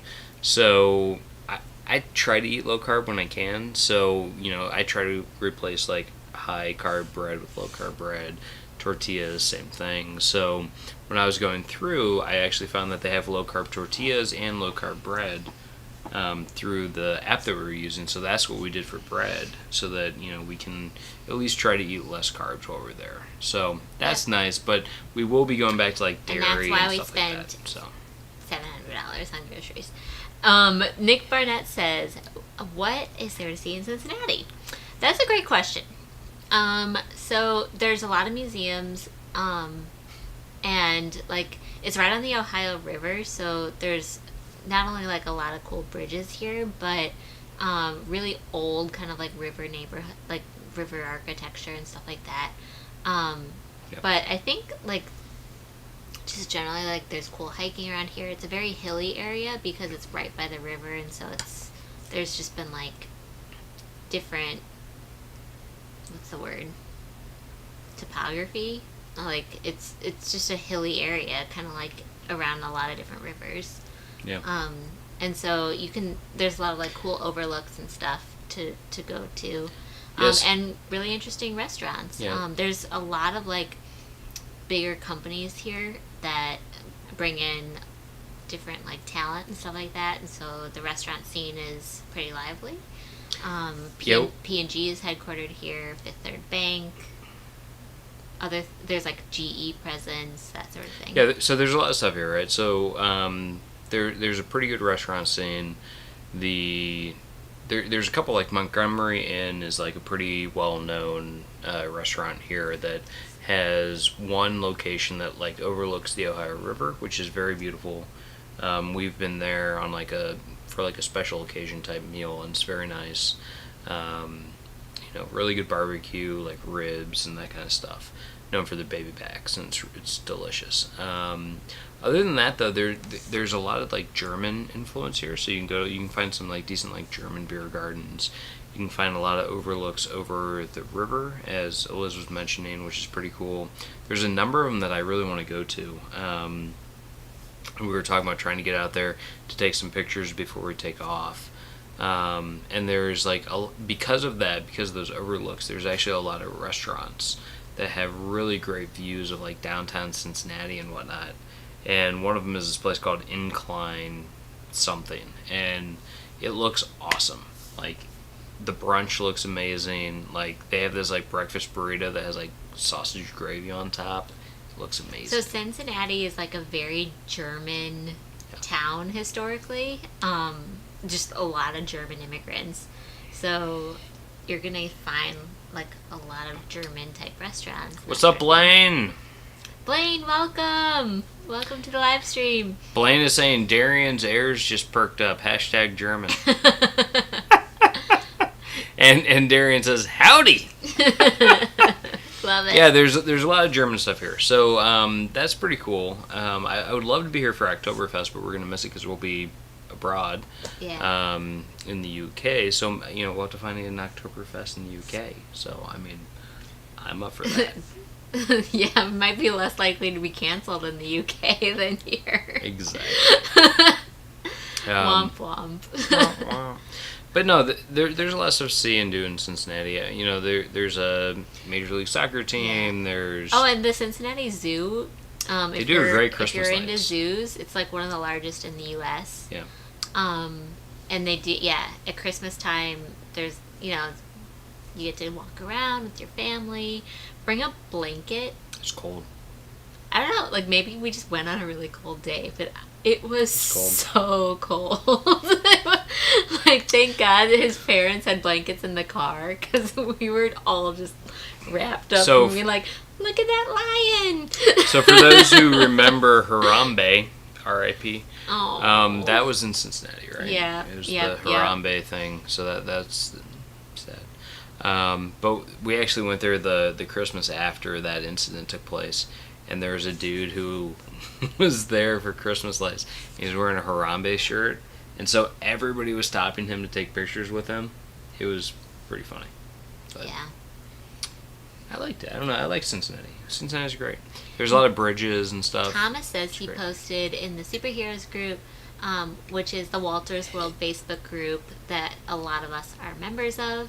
And he says that there were a lot of cool views of downtown Cincinnati from Newport, Kentucky. We really like Newport. Yeah, Newport's great. There's actually several Kentucky suburbs of Cincinnati. It's considered a tri-state region: Indiana, Kentucky, Ohio. And there's several really cool suburbs in Kentucky. And actually the Cincinnati airport is in Kentucky. Fun fact. Musings at Midlife. Thank you very much for joining us. Laura, we really appreciate it. Thank you so much. Thank you. Really, really fun to have you as always. So that's... we've been to Kentucky and done that, but there's certain areas that I've seen a lot of, like the Cincinnati. I'm connected with a few Cincinnati female travel, like Cincinnati bloggers and Instagrammers and stuff. So there's several places that they post about in Kentucky that we need to go check out. So one of the other things, like here in Indiana, there's an old Seagram's factory in Lawrenceburg. It's pretty close to like downtown Lawrenceburg. Very close to the casino. It's when they're actually brewing, you drive with your windows down, and you can smell the yeast. It's pretty strong, pretty potent, and they actually there's a brand of bourbon, or I guess it's not bourbon but whiskey, that they brew where it's brewed here, it's distilled in Indiana, and then they barrel age it in Kentucky, and then they distribute it in Ohio, and it's called OKI because it's loved in Ohio, barreled and aged in Kentucky, and made in Indiana. OKI, and I have a bottle of it over on our bar cart actually. A buddy of mine gave it to me for a gift when he came to visit us, and it's pretty cool because it's like distilled like down the street from where my parents live, and that's pretty neat. Bye, Nick Burnett. Thanks for joining. Hey, Nick. Thank you for joining us. We really appreciate it. So I find those types of things like really special when you can find like something that's like really hyper local and like special from that perspective. Absolutely. So. There's a lot of really a lot of places within the U.S. now have like those craft breweries or Oh, those have blown up. I know, it's so much fun to figure out like what's local to a city and try their local brewery, even if it's a cider brewery. Oh my gosh, when I was in Salt Lake City. Oh.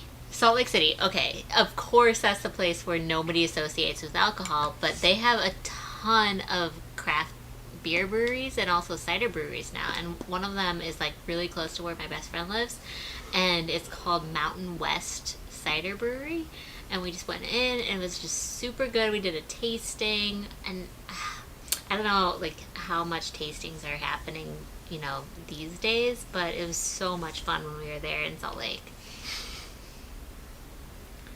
Lori is saying that her son is about to destroy her window to put in a portable AC because it's going to be 100 plus this weekend. Wow. Okay. So, as New Yorkers,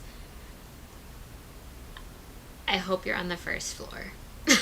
Because it was like, that was a living fear that I had of walking past apartment buildings that had ACs on like every single, like those AC units on every single level, because in New York City it's illegal to install air conditioning units yourself. You like have to have a professional come in and do it, even if you're like a renter and stuff like that.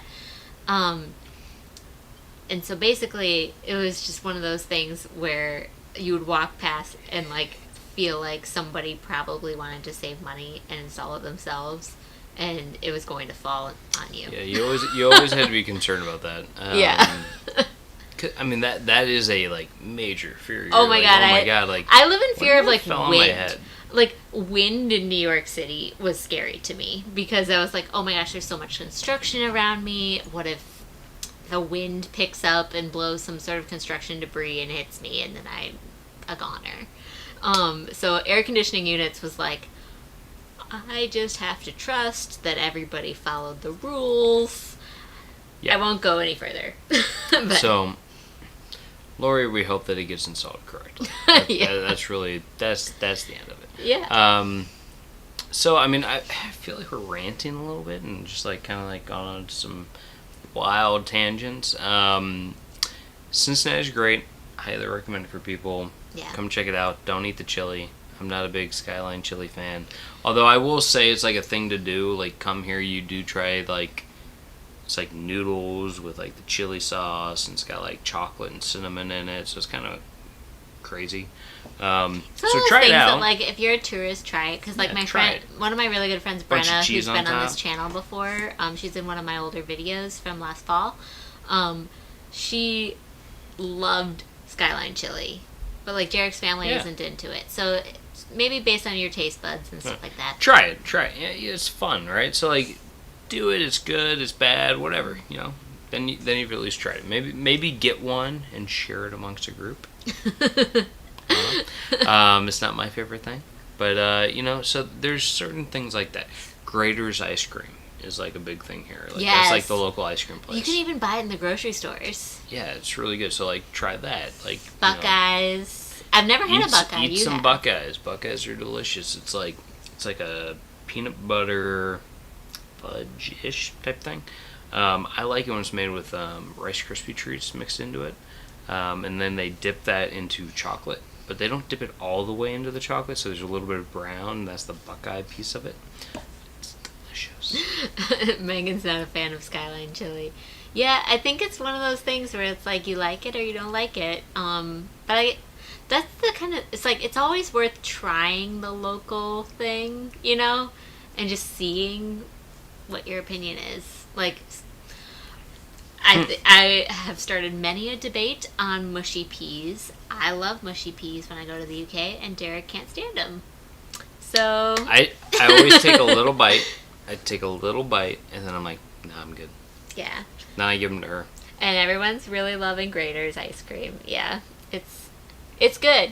I'm lactose intolerant, so I don't really eat it much. Grater's is pretty tasty. I mean, the biggest thing though when you come to like Cincinnati is just like, have fun. Like, go, like, figure out what you like and like do that. So like, you know, you can go out on the river. You can do like inner tubing down like a river. You can go there's kayaking, there's hiking, there's there's a really cool life. kayaking place that's pretty close to where we're at. It's like in between Cincinnati and here. Yeah. And it's very popular. Like, even on weekdays at 11 a.m. Mondays at 2 p.m. Yeah, like, there's people in the parking lot kayaking down the river and stuff. So Cincinnati's lots great. Of cool stuff. But, at the end of the day, it is what it is. It's not a place you want to, like, go to for a week, I don't think. Oh, come on. You could probably find something to do for a week. You could do that. I don't know. That's not fair. But I like Cincinnati. I love coming here. I love visiting with family. Yeah. And, what I really enjoy about it is more the mom and pops. If you like museums, you could totally come here for a week. So I totally take that back. Yeah, I'm more about the mom and pops. Like, you can find, like, some really fun, like, mom and pop type restaurants and stuff around here that are pretty neat, so. Yeah. Restaurant scene, pretty good. But I do think we should maybe... Well, I think there's a few more things I just wanted to shout out. First of all, for everybody who's already liked this video, I really appreciate you guys. I can see there's been a couple different likes on the video. If you're still here and you haven't liked it, and you're enjoying yourself, feel free to give us a like. It really helps YouTube kind of understand that we're a fun place to hang out at, and tell other people that they should join. And it's also just a great way to support free travel content on the internet. So, Bonnie, thanks to everybody who's done that. Bonnie, I've said it before. All we're saying is give peas a chance. Yes, Bonnie. Yeah, so... Not a pea person. Thanks to everybody who's liked the video. Thanks to everybody who's tuned in. We really, really, really appreciate you guys. This channel is going to start producing probably more content than it has during the past couple months. More non-live feed. Yeah, more non-live feed content. We've definitely gotten to a point where we've finally figured out what direction we're going to kind of take this into. Moving forward, it's just been super hard, as I'm sure for all of you guys. We've all been swirling with how everything changes all the time.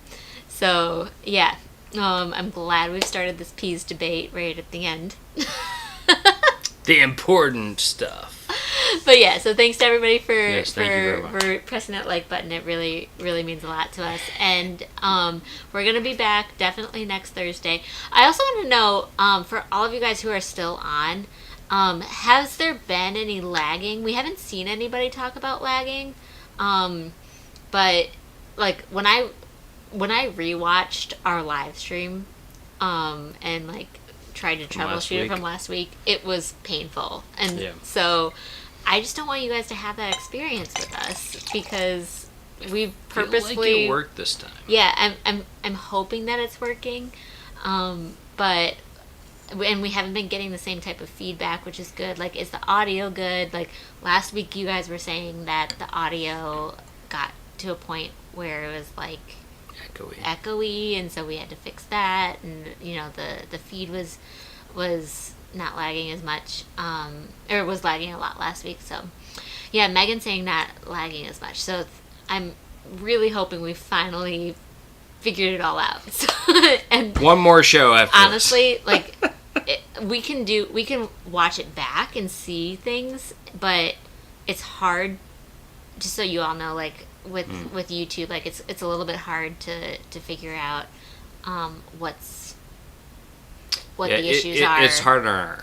Yeah. Like when we're not actually live. So having all of you guys talk to us and give us that real-time feedback is actually the most helpful. So thank you so much. So Bonnie's saying 0 lag, which is awesome, but Ryan's saying that there was some lag. So But it was because YouTube was slow to load. Yeah. Okay. So that's understandable. Cool. So good. I am hopeful that we figured it out. That's good. Yay, Fingers crossed. So hopefully next week it's going to be probably just like this. Yeah. And then once we get to the UK, I'm working with our Airbnb host. I've literally asked her for like the upload and download speeds of her Wi-Fi. We're obnoxious. again, like things you don't have to ask or think about during normal situations. Yeah. But I've been messaging with another Instagrammer who does a lot of travel content, and she was talking about how she's been looking at Wi-Fi speeds and stuff because she had a bad experience with renting an Airbnb, I think 2 weeks ago, where the Wi-Fi was horrible and she just like literally couldn't even work. No. It's somebody that I don't know in real life. Oh, okay. But yeah, so they're talking about Sam. She and I were kind of like DMing back and forth, being like, okay, this is a new thing that we wish that Airbnb like had as standard. Just like like you need to share your upload download. Yeah, speed. Share what your Wi-Fi speeds are, because otherwise, you show up and if you're trying to work remotely or something like that, it's really hard sometimes. Yeah. Eric B, quick question. So, the last couple of weeks, is bowling league over? Are you not bowling anymore? What's going on? I noticed you've been on like more towards like the beginning of our show, so we appreciate having you here. So. We do. But we always love asking you about your bowling and like how you did. So, Yeah, he might have had like a few weeks of bowling and more. But yeah, so the important thing from my perspective though right now is that we really appreciate having you guys here and join us for all these discussions. We plan to continue to have these discussions going forward in the UK. Mm-hmm. And we plan to probably change from the weekday nighttime to maybe a weekend daytime for our live streams once we get there, because the problem is that like we don't want to be live streaming at like 3 a.m. UK time. That's going to like wreak havoc on our schedules. So we're likely to move it back to likely Sundays or Saturday mornings. Yeah, we'll figure out. It'll either be Saturday or Sunday at a reasonable time for. We'll definitely not. North America. We'll definitely try not to conflict with Walter's World at all. Hey, so Ermi, by the way, welcome to you. Hey, Ermi Itinerary. Welcome. Yeah, so I think what we'll end up doing is probably multiple live streams a week, as long as we can get it all working. We're also, like, there's a lot of things if you live stream that you have to kind of think about, and we're like, okay, so we have one tiny little travel light, because right now we have 3 different lights pointing at us to illuminate our faces. Lots of lights. And so we're going to be in, like, Britain, where in the evening time where it's dark. And so we're like, okay, so how do we troubleshoot this? It's dark here too. Yeah, I mean it's dark here, yeah. And so we're like, okay, so we need to probably, because we have a little light that Derek used to have like a much more active food Instagram, so it's just like literally a light for food. Yummy. And we're like, it's not going to illuminate all of our faces in the same way, and so we're trying to troubleshoot just like how to have light on our live streams and microphones and stuff like that. And we're getting there, but that's all things that's like, okay, we want to like deliver for you guys. We want to talk to you all while we're there. Yep. So likely we'll move it to either Saturdays or Sundays in the morning time, U.S. time. That'll be afternoon or evening our time.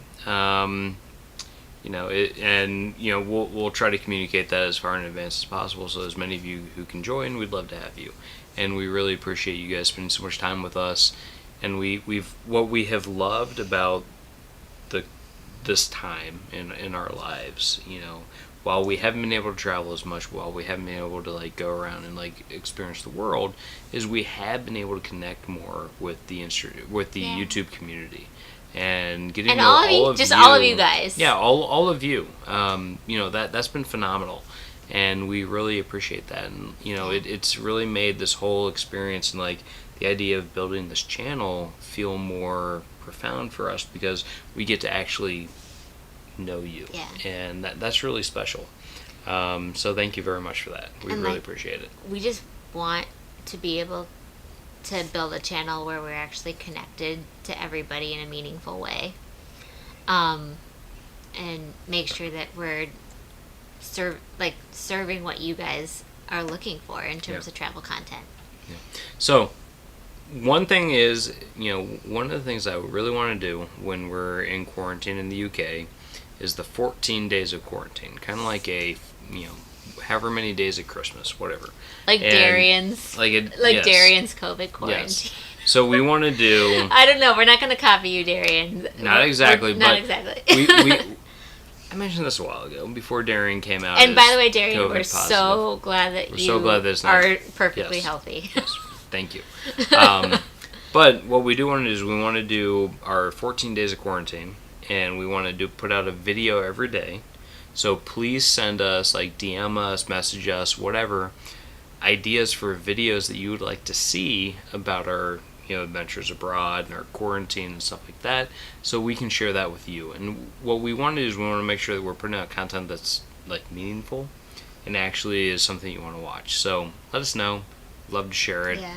And so, we want to put it together. We know that not everybody, it's not approachable for everybody to go spend 2 to 3 months in the UK this fall, and we're not going to be trying to tell you guys how to do that necessarily. We just want to tell you guys how we're thinking about Airbnbs during COVID, how we're, what types of things we're thinking about with that. And then if you happen to be looking at maybe a Europe trip in 2021, assuming things are going to be safer at that point, feel free to even message us elsewhere and stuff, or comment on these videos, or comment in the live chat. All of your questions we want to be able to answer. Derek and I have been to Europe between the two of us so many times. And so this fall, it's not none of these countries are going to be new to us except maybe Northern Ireland. But I'm almost a travel expert in England at this point. So I can definitely help anyone who's thinking about those countries in terms of your travel needs and any questions that you have. My big thing is while we're there, it's about living abroad. It's about living in the UK and experiencing the cultures deeper than what you can do over a 10-day trip. So if you do a 10-day trip to the UK and you're okay, I spend 4 days in London, I go to the Cotswolds, and then I go back to London before heading back to the US. I want to go deeper. That's my main goal with this, is to go deeper into the culture, deeper into the history, and see stuff that's outside of I want to see things that are off the beaten path. Yeah. So if anybody has any recommendations, hey, this is not something, it's not going to get you a bunch of likes on Instagram, but it's breathtaking. That's what I want. I want to go to the place that's breathtaking, but not a bunch of people outside of the UK have found it. That's awesome to me, and I want to find that. So good luck with that. Please, but another thing is just we're just interested in UK content right now too. Yeah. So since last week, we as a family in this household all watched again the English Game, and we were learning about that period of time and history in England, just the Victorian era in 1870 to 1880 basically. It's 6 episodes on Netflix, right? Yep. And it's a Julian Fellows show. That's great. Creator of Downton Abbey. Yeah, that's a great show.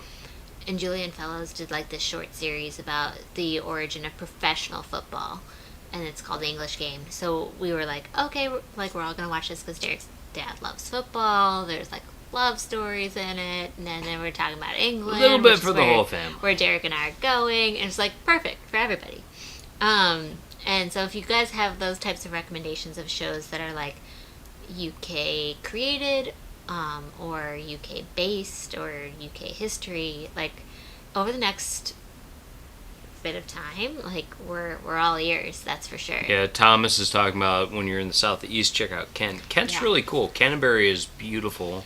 Canterbury is a phenomenal place to go to. We did the whole punting tour in Canterbury. We went and we saw the church and everything. If we end up renting a car, I have a high school friend who lives in Kent right now, but she's actually there's a lot of things. She has cystic fibrosis. Did I say that right? I'm like too drunk. Cystic fibrosis. And she's also like a transplant recipient, so she's extremely self-isolating. And so she went to high school with me in Illinois, but her husband is English. She moved to Kent. And so just being able to see her would be really cool if we can do it social distance and safe. So that's on my list as well. So Troy is saying go to Wales. I can recommend several things in Wales. The Skerrid Mountain Inn was built in the 9th or 10th century. That's pretty dope. Love Wales too. That's really cool. Wales is great. We did like Snowdonia National Park. We climbed Mount Snowdon. We've done all that stuff, and I want to do it again. I would do all of it all over again. Maybe this time I'll let you do the train to the top. Yes, the steam train to the top. That seems a lot easier, but now that I'm old. Loved Wales. I think it's the most underrated part of Europe in so many ways. Wales is phenomenal. Yeah. And everyone's super friendly. Super friendly, phenomenal art. Like, nature is phenomenal there. The castles are splendid. There's more castles per square mile or something per capita or something. Yeah, or something like that than anywhere else in Europe. It's because the English like to build castles to keep the Welsh down. Drive the coast of Wales. We would love to do that. Yes. There's also like a walking trail along the coast of Wales for anybody who's into hiking. We're not doing that. We're not doing that, especially during I would love to do that, winter. But no. But yeah, we would love to go to Pembrokeshire. So I've been more in Wales than Derek has. So I've been to Cardiff and Swansea, and then we've been all over like the north part, except for Holyhead. We didn't go to that island. And then we've been to Snowdonia. But I want to go to the Pembrokeshire coast, and I want to go even up to like Aberystwyth and stuff like that, because I just think that's like the most Welsh thing you could do. I would love to do it. So much fun. Yeah. So Ermi is asking a question. Thomas says to take the train from Belfast to Derry. So I really want to go to Derry. Derry Girls. Not just because of Derry Girls, which I love Derry Girls, and if you haven't watched it, you should definitely do that on Netflix. It's totally because of Derry Girls. But no, my family was from Derry, in Northern Ireland. So it's a genealogy thing as well. That I really would love to go to Derry/Londonderry and just see it. Hopefully it's on Mo's itinerary for us. I'll check once we talk to him tomorrow. Ermi says, Eliz, when was the last time you were in the UK? So for both of us, actually, both me and Derek, we were in the UK on our anniversary last November. Derek had work meetings for the entire week of our anniversary, and I was able to fly standby on Delta to join him. But I love you. No, it's okay. So we flew out. Our anniversary was, I think, on a Monday, and we both flew to London on separate planes. On the Saturday, it was like maybe the Friday night before, and I think we arrived on Saturday. And then Saturday night, we celebrated our anniversary, and then also did a few fun things in London on Sunday, and then Derek started his meetings. And then I was able to, we stayed at the Waldorf. It was bebop around London town. It was so much fun. That's when you met with the dogs. I met with the dogs while Yeah, Fifi and Toffee. Fifi and Toffee and Woody. If you guys really love adorable dogs. Who doesn't? Monsters. They have way more followers than me because they are so adorable. And, but... yeah, follow them on Instagram. Fifi and Toffee, it's like two... What are they? So their owner, who I'm not supposed to talk about, but... She's great. She and I are friends. She and the dogs and I went all over Covent Garden and Spitalfields Market, and basically had the dogs give me a tour of London. It was the most fun thing, and it's in my story or in my highlights on Instagram. If you go all the way back to my London experience from November, it was so much fun though. Yeah, no, so November in the UK. So Ermi's asking, so November would be considered winter there. So I wouldn't say that quite.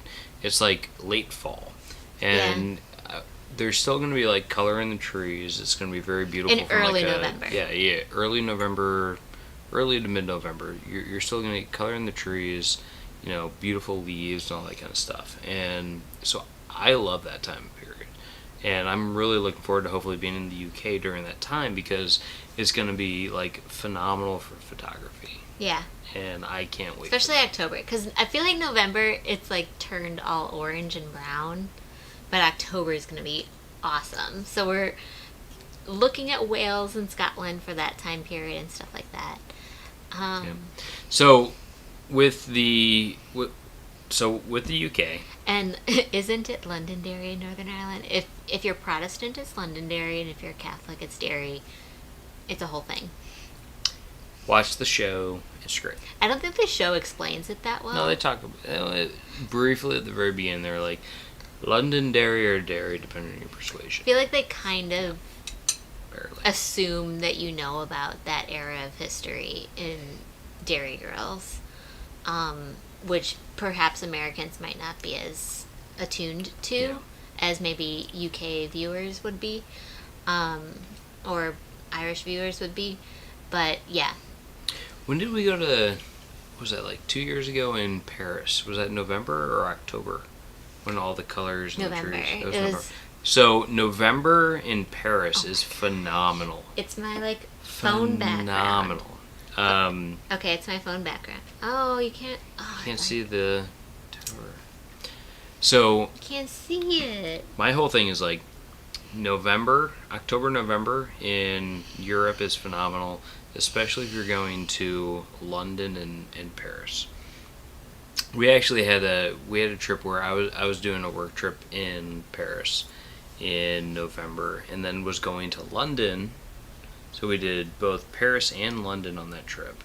And it was the most amazing for photos because we're out at the Louvre. I did the Louvre at sunrise, checking out the beautiful autumn colors. It was breathtaking. We were actually at a hotel that overlooked the Louvre and the Eiffel Tower and everything. It was awesome. Yeah. Also phenomenal. Incredibly expensive because it was Derek's work stuff. Yeah, it was work stuff. I think it was called the Hotel Regina. It was so good. Wonderfully situated in terms of close to the subway and great restaurants and right across from the Tuileries Gardens. And you can certain rooms you could even see the Eiffel Tower from. I mean, can you even imagine something better? And I follow them on Instagram because I just love seeing pictures of their hotel and all of the fun things that happen there.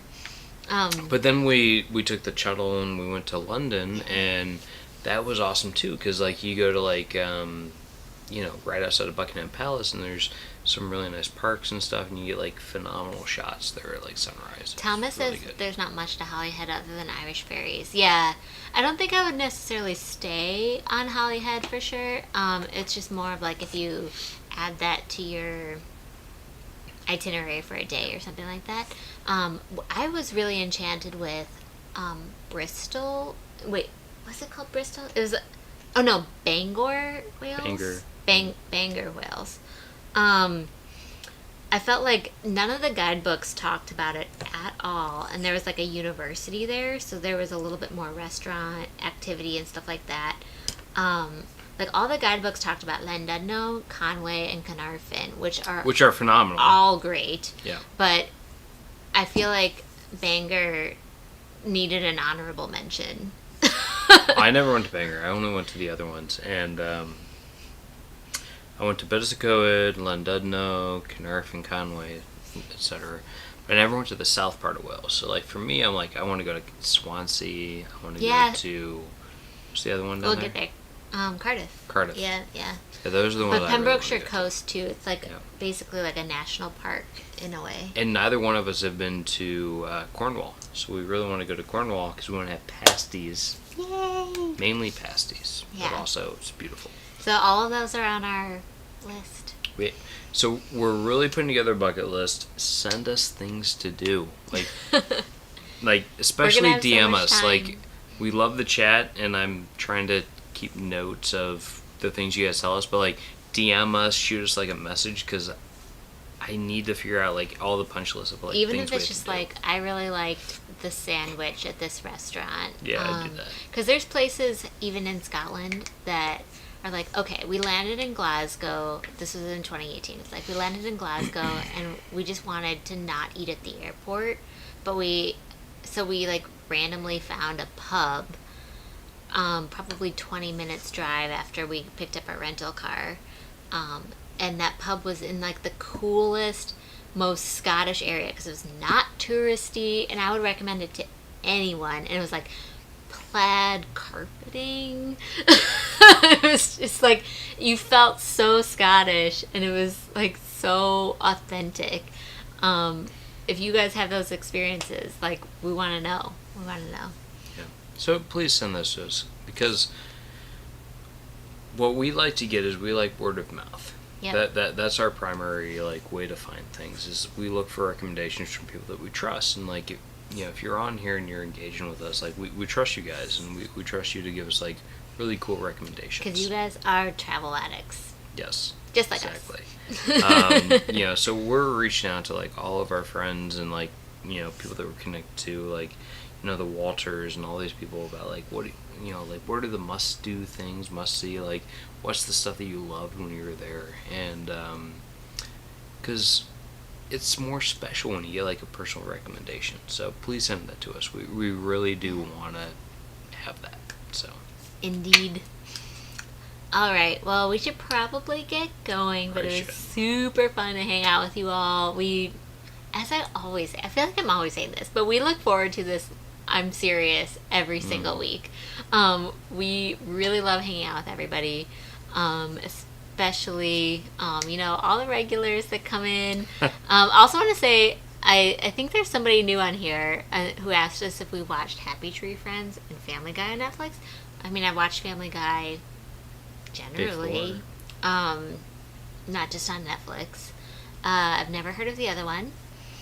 But yeah, we probably have to download some Netflix shows too, in preparation for our trip.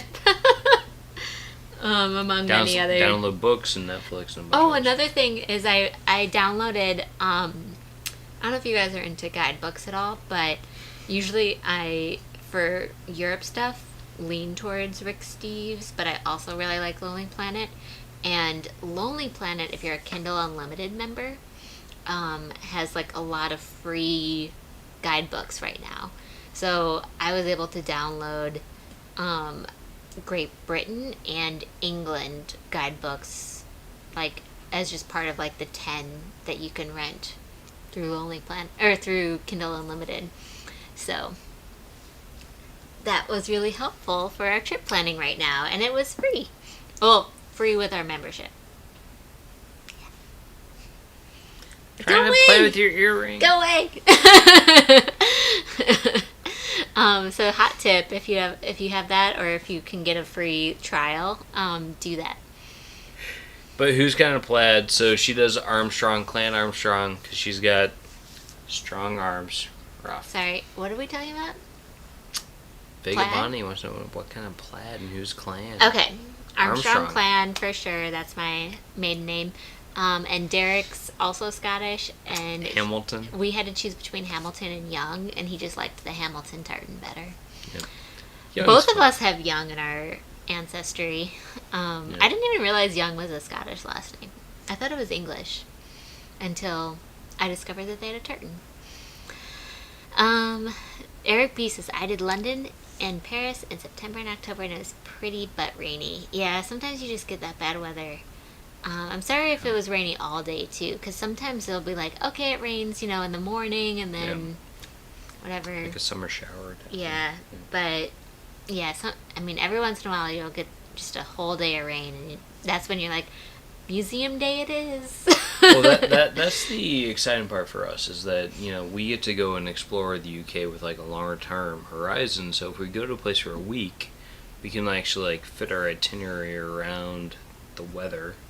And make sure that, if you're only in a place for like 1 or 2 days, like, you might get rained out, and you're like, oh no, I didn't get to see the things I wanted to see. Yeah.